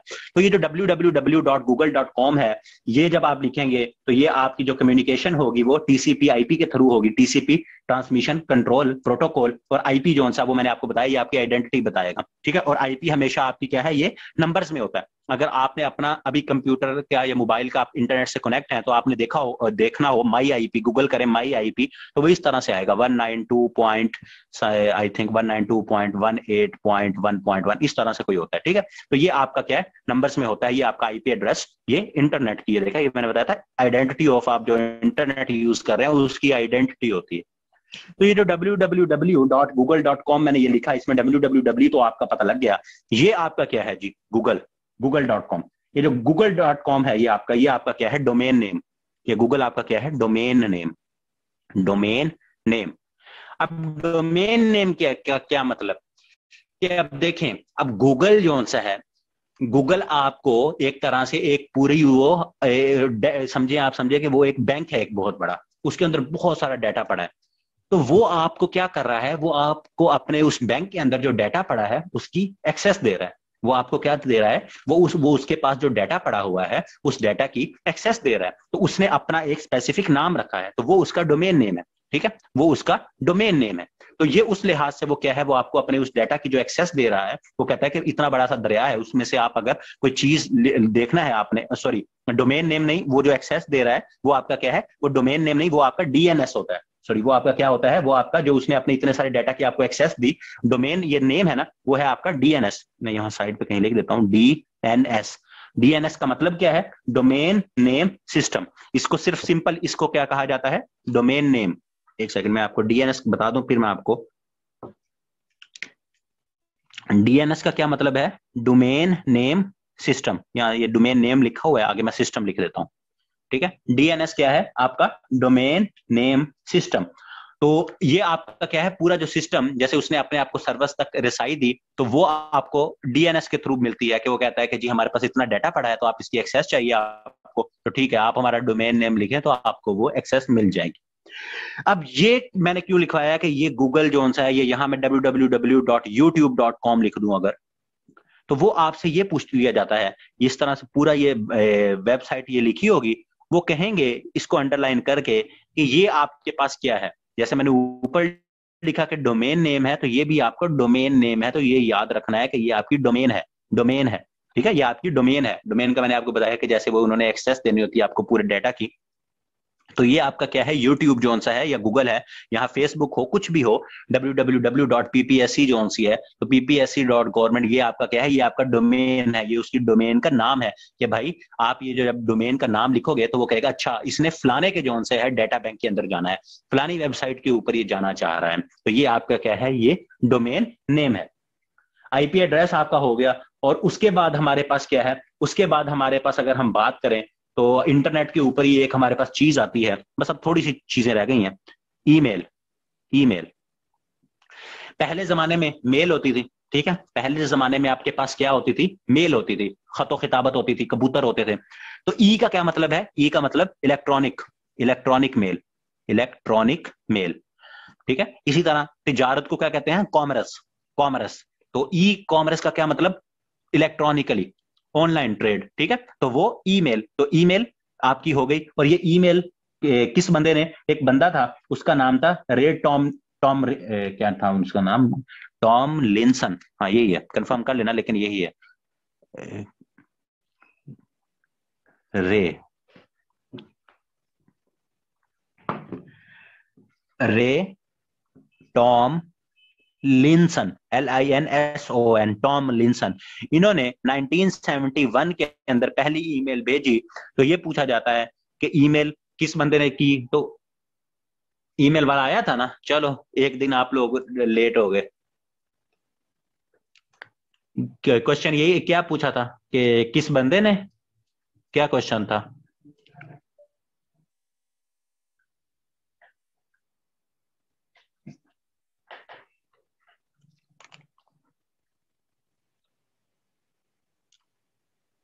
चलो अच्छी बात है ना,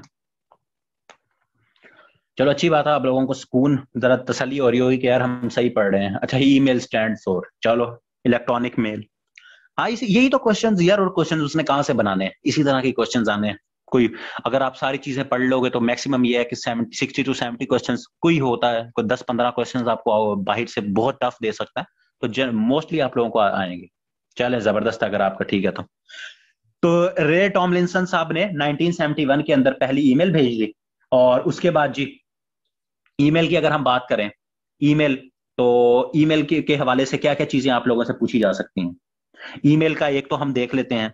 अब मैं कहता हूं कि abc@gmail.com, ये इसका सही फॉर्मेट है। ये हमेशा पूछा, बहुत आसान सा सवाल है लेकिन बहुत दफा पूछा जाता है। ठीक है, कि ABC ATIF पाक सिविल अकेडमी @, ठीक है, तो इसमें आपका क्या है? ये आपका सबसे पहले ये क्या है? ABC, ये ABC इसको गोल दायरा, ये आपका यूजर नेम होता है। ये भी पूछा जाता है कि फर्स्ट में लिख के इसको हाई ऐसे अंडरलाइन करके पूछेगा कि ये क्या है। तो ये आपका जो यूजर होता है उसका नेम होता है यूजर नेम। आप सबकी आईडीज हैं, आप सब ड्राइव में ऐड हो, तो वो आपका जो पहला नाम है उसको क्या यूजर नेम कहा जाता है। अब ये gmail.com, ये फिर वही बात, ये आपका क्या आ जाएगा? ये आपका डोमेन नेम। ये पहले भी हमने डिस्कस किया है, तो इसको क्या कहा जाएगा? दोबारा पूछ ले कि ये डोमेन नेम। ठीक है, डोमेन नेम। और जीमेल का क्या मतलब है? जीमेल का मतलब मेल वही है, जी से Google, Google mail, Google mail. ठीक है, गूगल मेल, गूगल ने जो मेल की सर्विस बनाई वो क्या है? Google mail, Gmail. और इसी तरह गूगल जोन सी है, ये आपका सर्च इंजन है, ये भी याद रखना है। गूगल आपका क्या है? Search engine. ये भी क्वेश्चन है तो सिंपल सा, लेकिन पूछ लिया जाता है कि search engine, which one of the following is search engine. Yahoo भी आपका सर्च इंजन है, और क्या कहते हैं, गूगल भी आपका सर्च इंजन है। उसके अलावा और बिंग, मेरे ख्याल में BING, बिंग, बिंग भी आपका सर्च इंजन है। इसको देख लेना कि ये भी, क्योंकि सर्च इंजन जिसमें आप चीजें सर्च, गूगल में आप चीजें चीजें सर्च करते हो, ठीक। और गूगल, जीमेल और गूगल प्लस, एक इंपॉर्टेंट चीज, बहुत इंपॉर्टेंट, गूगल प्लस। अब ये गूगल प्लस क्या है जी? ये जो गूगल प्लस है ना, ये आपका सोशल मीडिया प्लेटफॉर्म है, ये भूलना नहीं है कभी भी, सोशल मीडिया। अब सोशल मीडिया, अब सोशल मीडिया प्लेटफॉर्म, बल्कि यार मैं इरेज करके ना आपको दिखाता हूँ, ये सारे हैं आपके। अब मेन चीजें आपकी वो जो रट्टा मारने वाली ना, वो खत्म हो गई। ये जरा थोड़े से ना एक तरह से जनरल नॉलेज की चीजें भी हैं, और ये कंप्यूटर में बिल्कुल आपसे पूछ ली जाती हैं, आपको पता भी नहीं लगता। चले, ओल्डेस्ट सोशल मीडिया प्लेटफॉर्म, वो तो आपका जोन सा है, फेसबुक ही होगा सोशल मीडिया प्लेटफॉर्म की, अगर हम बात करें। मेरे ख्याल में तो फेसबुक ही है।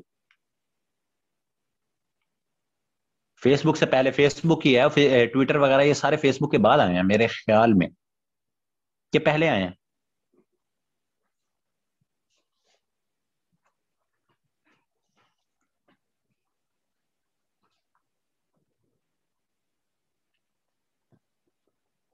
नहीं नहीं, वो आपके सोशल मीडिया प्लेटफॉर्म नहीं है फरूक।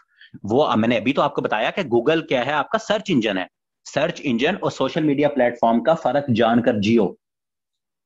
वो आपके क्या है? वो आपके सर्च इंजन है। वो आपके सर्च इंजन है, ठीक है। अब जैसे, अब देखो मेरी बात सुनो। अब याहू आपका क्या है? ये आपका क्या कहते हैं, याहू आपका सर्च इंजन है, ठीक है, ये आपका सर्च इंजन है। हाँ, इस वो जो आप उसकी बात कर रहे हो ना, कि सबसे ओल्डेस्ट, वो पूछा जाता है सर्च इंजन की बात। ये जो गूगल है ना, वो सर्च इंजन की बात की पूछी जाती है आपसे, सर्च इंजन की बात। तो सर्च इंजन की अगर हम बात करें, तो इसमें आपके पास ऑप्शंस पर डिपेंड करता है। कभी उसमें याहू पूछा होता है, तो याहू जो सा है, ये आपका सर्च इंजन जो सा ये बना था, ये आपका अराउंड ये 1994 में बना था। इससे पहले एक और भी था, ये पिछले 2-3 हफ्ते पहले एक ना, उसमें PPSC ने एक सवाल पूछा। हाँ, PPSC ने एक सवाल पूछा, उसमें ऑप्शन थी स्पाइडर की, स्पाइडर की, ठीक है, स्पाइडर की। ये स्पाइडर क्या है? तो स्पाइडर ये आपका वेब ब्राउजर है, ये भी आपका वेब ब्राउजर है, ठीक है। तो ये भी मेरे जहन में आया, ये भी साथ लिख लें, स्पाइडर की। तो इस तरह से चीजें, जो अब मैंने आपको कुछ डोमेन्स बताई है ना, तो आप इसमें चीजों को देख लेना कि ब्राउजर्स और कौन कौन से हैं फेमस, ठीक है। तो इसमें जो सा है ना, अगर सर्च इंजन की बात करें, तो सर्च इंजन में अगर आपके पास ऑप्शन हो गूगल की, याहू की, 3-4 की, वो आपका क्या है? वो आपका फिर याहू होगा। फिर इसमें एक और आपका सर्च इंजन है बिंग, BING, बिंग, ठीक है। अगर बिंग की ऑप्शन आ जाए, तो फिर आपका बिंग जो सा है वो आपका ओल्डेस्ट होगा। ये ट्विटर के ईयर, फेसबुक के ईयर, इनके बानी या सारे जौन से आपको करवाऊंगा, टेंशन नहीं लेनी, टेंशन बिल्कुल नहीं लेनी। ये सारी आपको, इनके CEO कौन है अभी, ये सारी चीजें आपको करवाऊंगा। ये आपको सारी इसकी चीजें जौन सी हैं वो पता लग जाएंगी।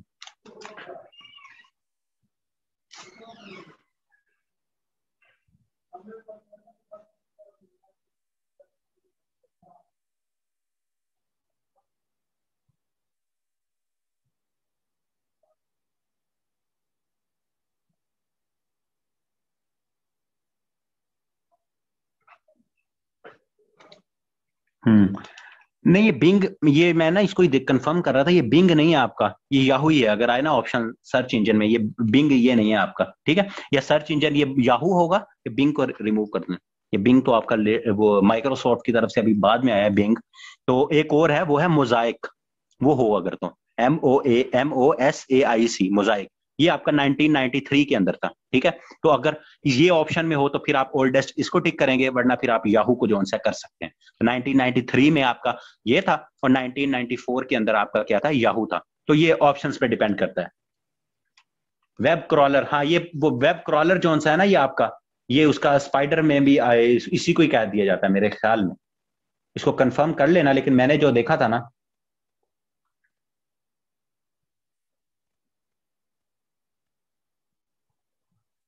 वेब क्रॉलर जो सा है।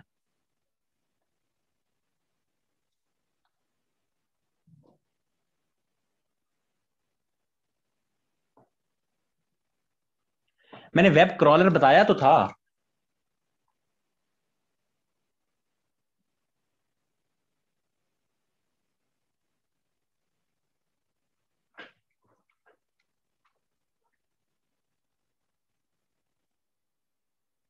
ये वेब क्रॉलर जोन सा है ना, मुझे अभी जोन सा है मेरे जहन से स्किप हो गया यार ये, कि वेब क्रॉलर था या मोजाइक था। इसको कोई कंफर्म तो करो यार। वो बल्कि हम वो मैंने जो अभी आपको स्पाइडर बताया था ना, ये स्पाइडर देखा, मुझे स्पाइडर का जहन में था, वेब क्रॉलर नहीं था। थैंक यू, आपने मुझे ये वेब क्रॉलर इसे ही कहते हैं, स्पाइडर को ही वेब क्रॉलर।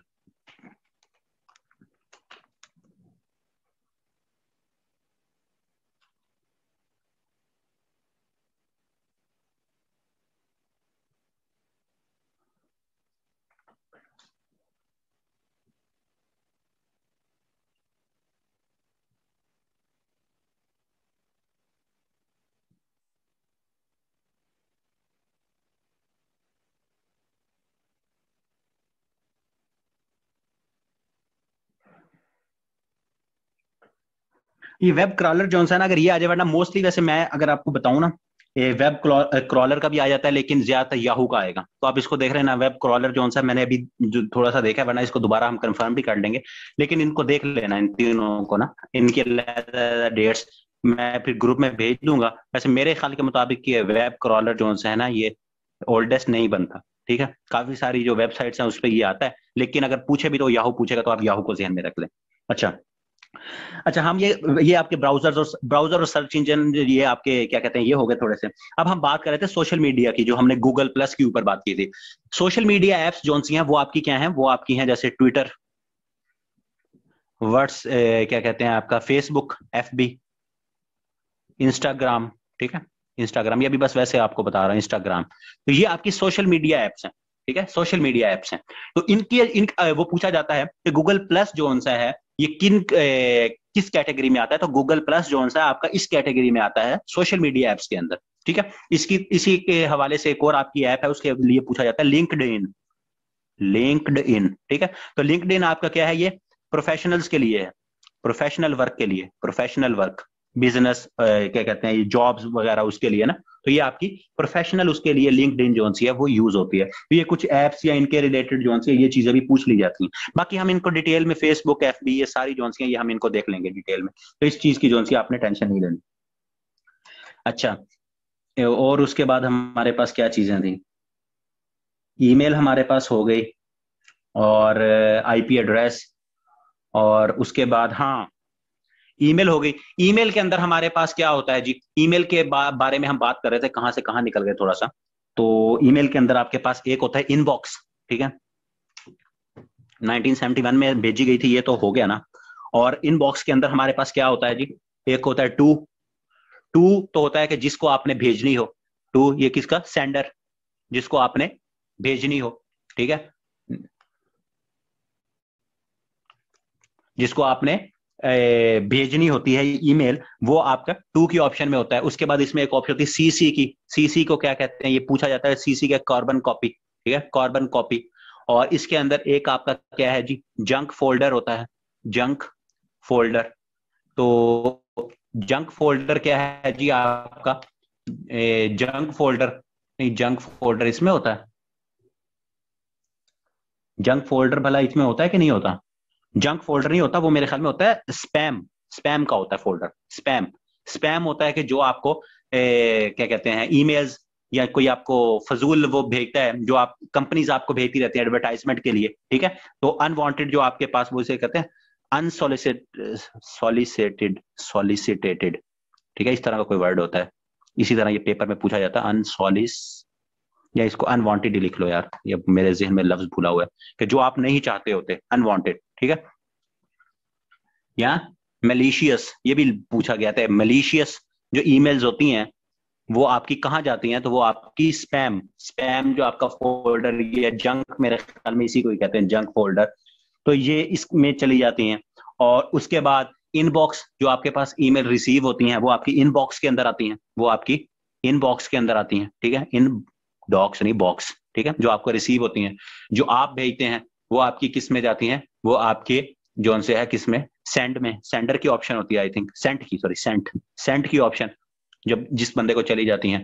और अगर वेटिंग लिस्ट पे लगी हो, अगर वेटिंग पे कोई मसला हो या अभी ना जा रही हो, तो एक आउटबॉक्स की ऑप्शन होती है, आउटबॉक्स।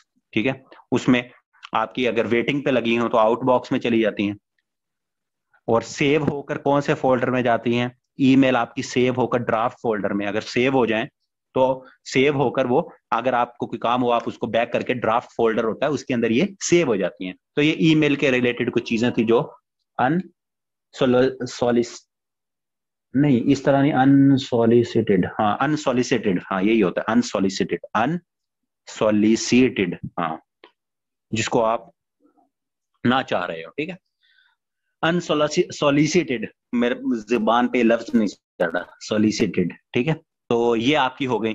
और उसके बाद ईमेल के रिलेटेड हमने ईमेल देख ली, इंटरनेट के रिलेटेड सारी चीजें देख ली, ब्राउजर के बारे में थोड़ी सी चीजें देख ली। और क्या चीज रह गई? और कोई चीज रह गई है हमारे इसके फंडामेंटल इंटरनेट में? और वायरस, हाँ वायरस रह गया, वायरस रह गया, वायरस। और कोई चीज है? कोई क्वेश्चन वगैरह हो तो वो मुझसे पूछो। मेरे ख्याल के मुताबिक तो इसमें अब कोई चीज रह नहीं गई। एक आपका क्या होता है? वायरस। अच्छा, एक मजे की आपको बताऊं कि वायरस क्या होता है। आपका वायरस भी क्या है? ये आपका प्रोग्राम है। ये वायरस क्या है आपका? एक तरह से जिसे आप कहें कि ये आपका सॉफ्टवेयर प्रोग्राम है, सॉफ्टवेयर प्रोग्राम है। और ये क्वेश्चन है कि आपका वायरस क्या है? ये आपका सॉफ्टवेयर, ये एक आपका प्रोग्राम है जो आपका इंस्टॉल हो जाता है, ठीक है। तो ये भी आपने ये रखना है कि वायरस, और ये वायरस के डिफरेंट नाम है, ठीक है। इसके क्या है? डिफरेंट नाम है। इसके डिफरेंट नाम क्या क्या है? और ये आपके वायरस किसको हार्म करता है? ये आपके कंप्यूटर को, ये आपके कंप्यूटर को हार्म करता है। तो इसको क्या कहते हैं? इसको वायरस भी कहा जाता है, इसको मलिशियस भी कह दिया जाता है, मलिशियस, ठीक हो गया। और मलिशियस के बाद इसको लॉजिक बॉम्ब भी कहा जाता है, लॉजिक बॉम्ब। और इसको ट्रोजन हॉर्स भी कह दिया जाता है। ये सारे इसके नाम है और ये सब सवाल पूछे गए हैं, ठीक है। ट्रोजन हॉर्स कह दिया जाता है। और उसके बाद इसको वॉर्म भी कह दिया जाता है, WORM, वॉर्म, ठीक है। और वॉर्म का मतलब भी है, वॉर्म का मतलब क्या है? Write once read many.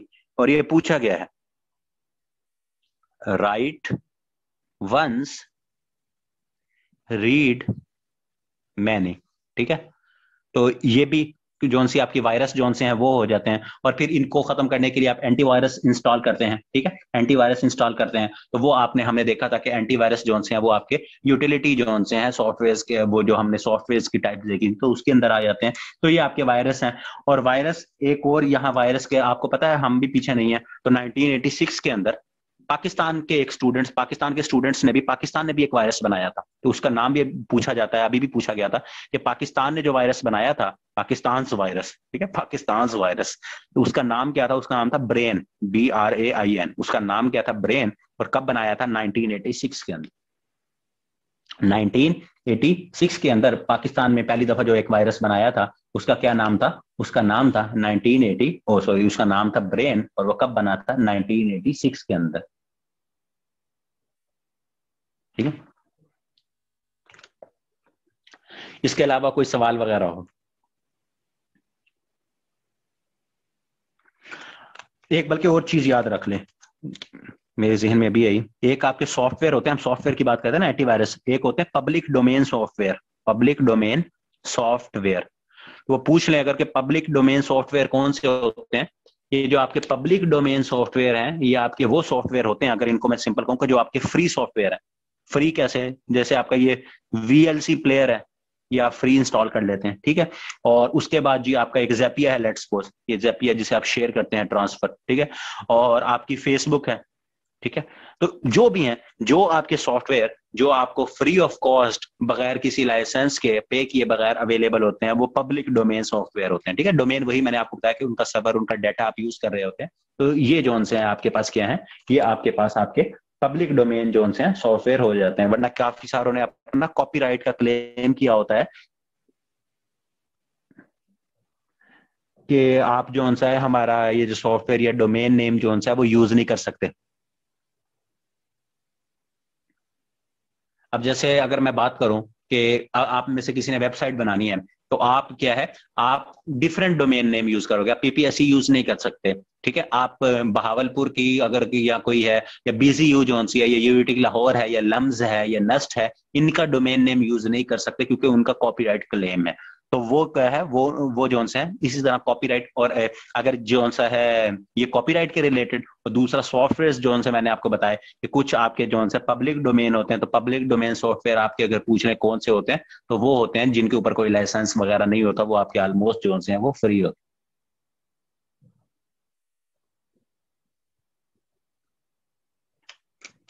शाबाश, छा गए।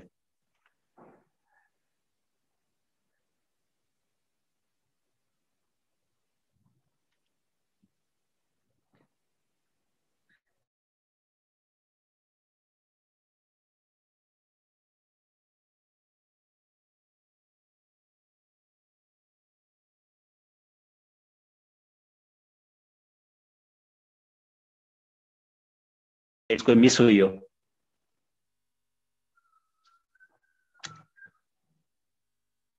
नहीं, बस तो है मेरे ख्याल के मुताबिक, बस चीजें मैं वो पूछ रहा हूँ कि कोई और चीज है जो ना पड़ा इसमें, कोई चीज, कोई छोटी मोटी जैसे ब्राउजर या ये वो चीजें, अगर कोई चीज है तो मुझे बताओ।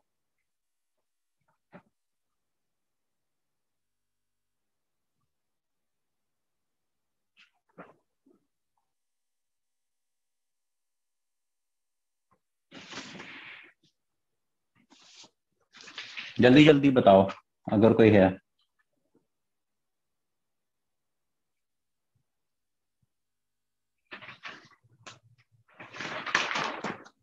मुझे याद आ गया देख के कि क्या चीज रह गई है आपकी। जल्दी जल्दी उसको लिखो, बस 2 मिनट।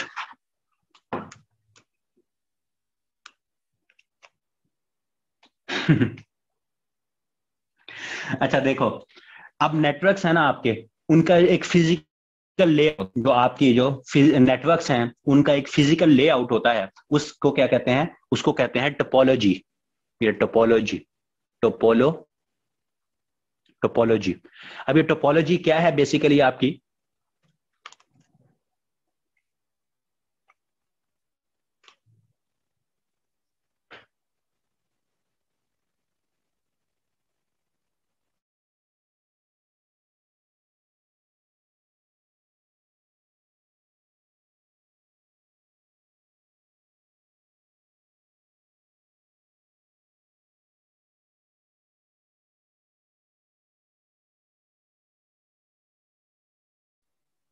अभी तो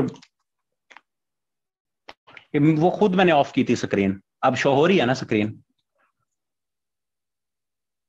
अब तो सबको शो हो रही है ना स्क्रीन?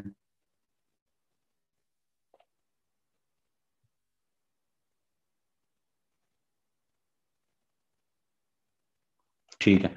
अच्छा, टोपोलॉजीज आपकी क्या होती हैं कि आपके जो नेटवर्क्स हैं ना, आपके जो नेटवर्क्स हैं वो डिफरेंट जो उनके साथ जो आपकी डिवाइसेस कनेक्ट हुई होती हैं, उनका फिजिकल लेआउट होता है, उनका फिजिकल लेआउट होता है आपका, फिजिकल लेआउट। ठीक है, किस तरह से उनको अरेंज किया गया, फिजिकल लेआउट किसका है? फिजिकल लेआउट या अरेंजमेंट।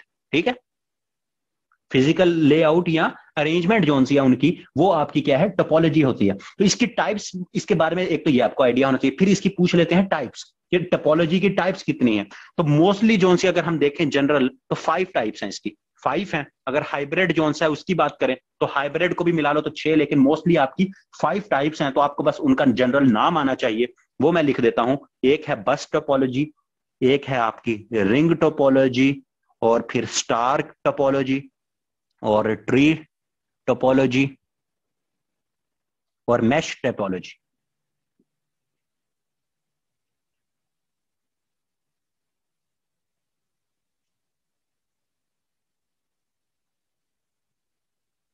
वीडियो शो नहीं हो रही? एक सेकेंड।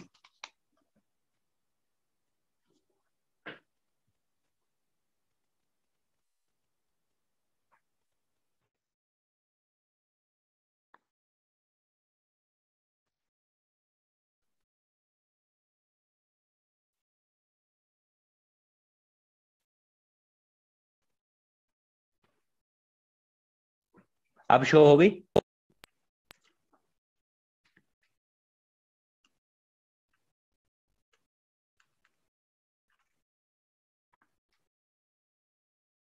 नहीं यार, अब तो शो होनी चाहिए ये तो। अब तो मेरे पास तो शो हो रही है।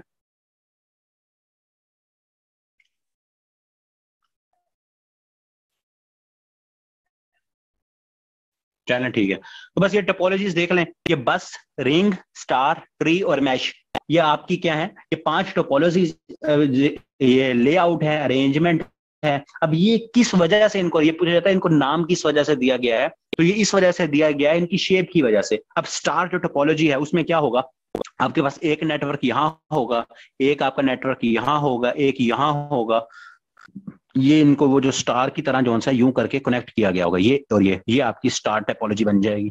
ठीक है, इस तरह से इनको कनेक्ट किया गया होगा। अगर ट्री की बात करें तो ट्री में एक आपके पास यहां होगा, एक यहां होगा, एक नेटवर्क यहां है, एक यहां है, इस तरह करके ये ट्री की टाइप की इसको शेप बना दी जाती है। ठीक है,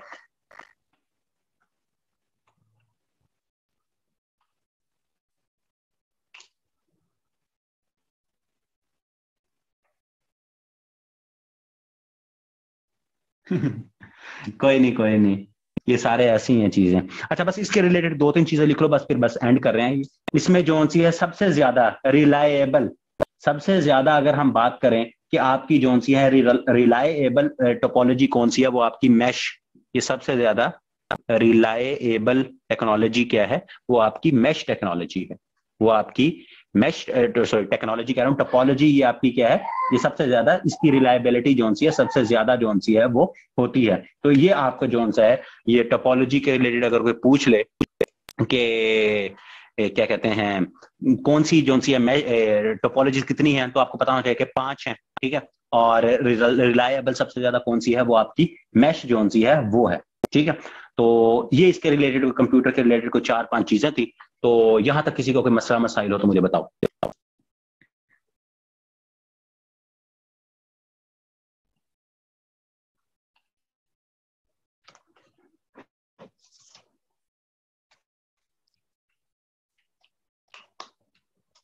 क्लियर है? अच्छा, एक चीज करना, मैं सिर्फ यहां लिख रहा हूं, फिर आपने कहना है यूपीएस। ठीक है, यूपीएस, वाईफाई, यूपीएस, वाईफाई, और क्या है आपका, यूपीएस, वाईफाई, पीडीएफ। ठीक है, पीडीएफ, और उसके बाद क्या है, यूएसबी, यूएसबी। ठीक है, यूएसबी, ये 4 चीजें जोन सी हैं, इनके जोन से मतलब लिख लेना।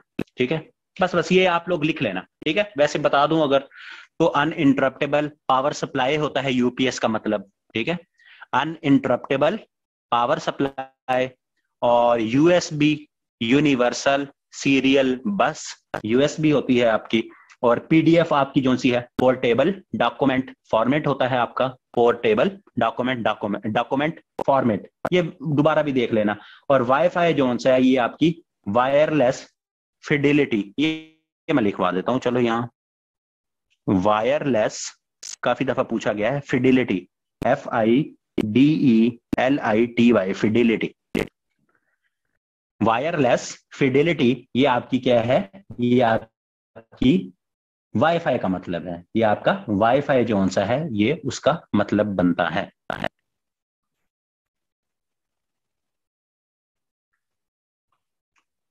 ठीक है, वायरलेस। और इंटरनेट का हमने देख लिया था 1983 के अंदर जो सा है वो आपका आया था। और ये जाते जाते, बल्कि बस ये लास्ट चीज लिख लो, फिर आप लोग कहना, ये जो वायरलेस टेक्नोलॉजी आपके पास आई थी ना, 1989 के अंदर आई थी, 1989 के अंदर आपके पास वायरलेस टेक्नोलॉजी आई, ये भी आपका पूछा जाता है, वायरलेस टेक्नोलॉजी। ठीक है, तो ये मेरे जहन में कुछ चीजें थी कि जो आप लोगों को इसमें पूछी जा सकती हैं, वायरलेस टेक्नोलॉजी। ठीक है, तो क्योंकि ये वायरलेस आई, वायरलेस फिडेलिटी, तो मेरे जहन में वायरलेस टेक्नोलॉजी आ गई, तो ये 1989 के अंदर आपके पास और हम लोगों के पास पहुंची थी। बस यहां तक, आज के लिए यहां तक। अब आप लोग सांस ले सकते हैं। अब मुझे बताओ किसी को कोई मसला हो, आज के लेक्चर में क्लियर हैं चीजें?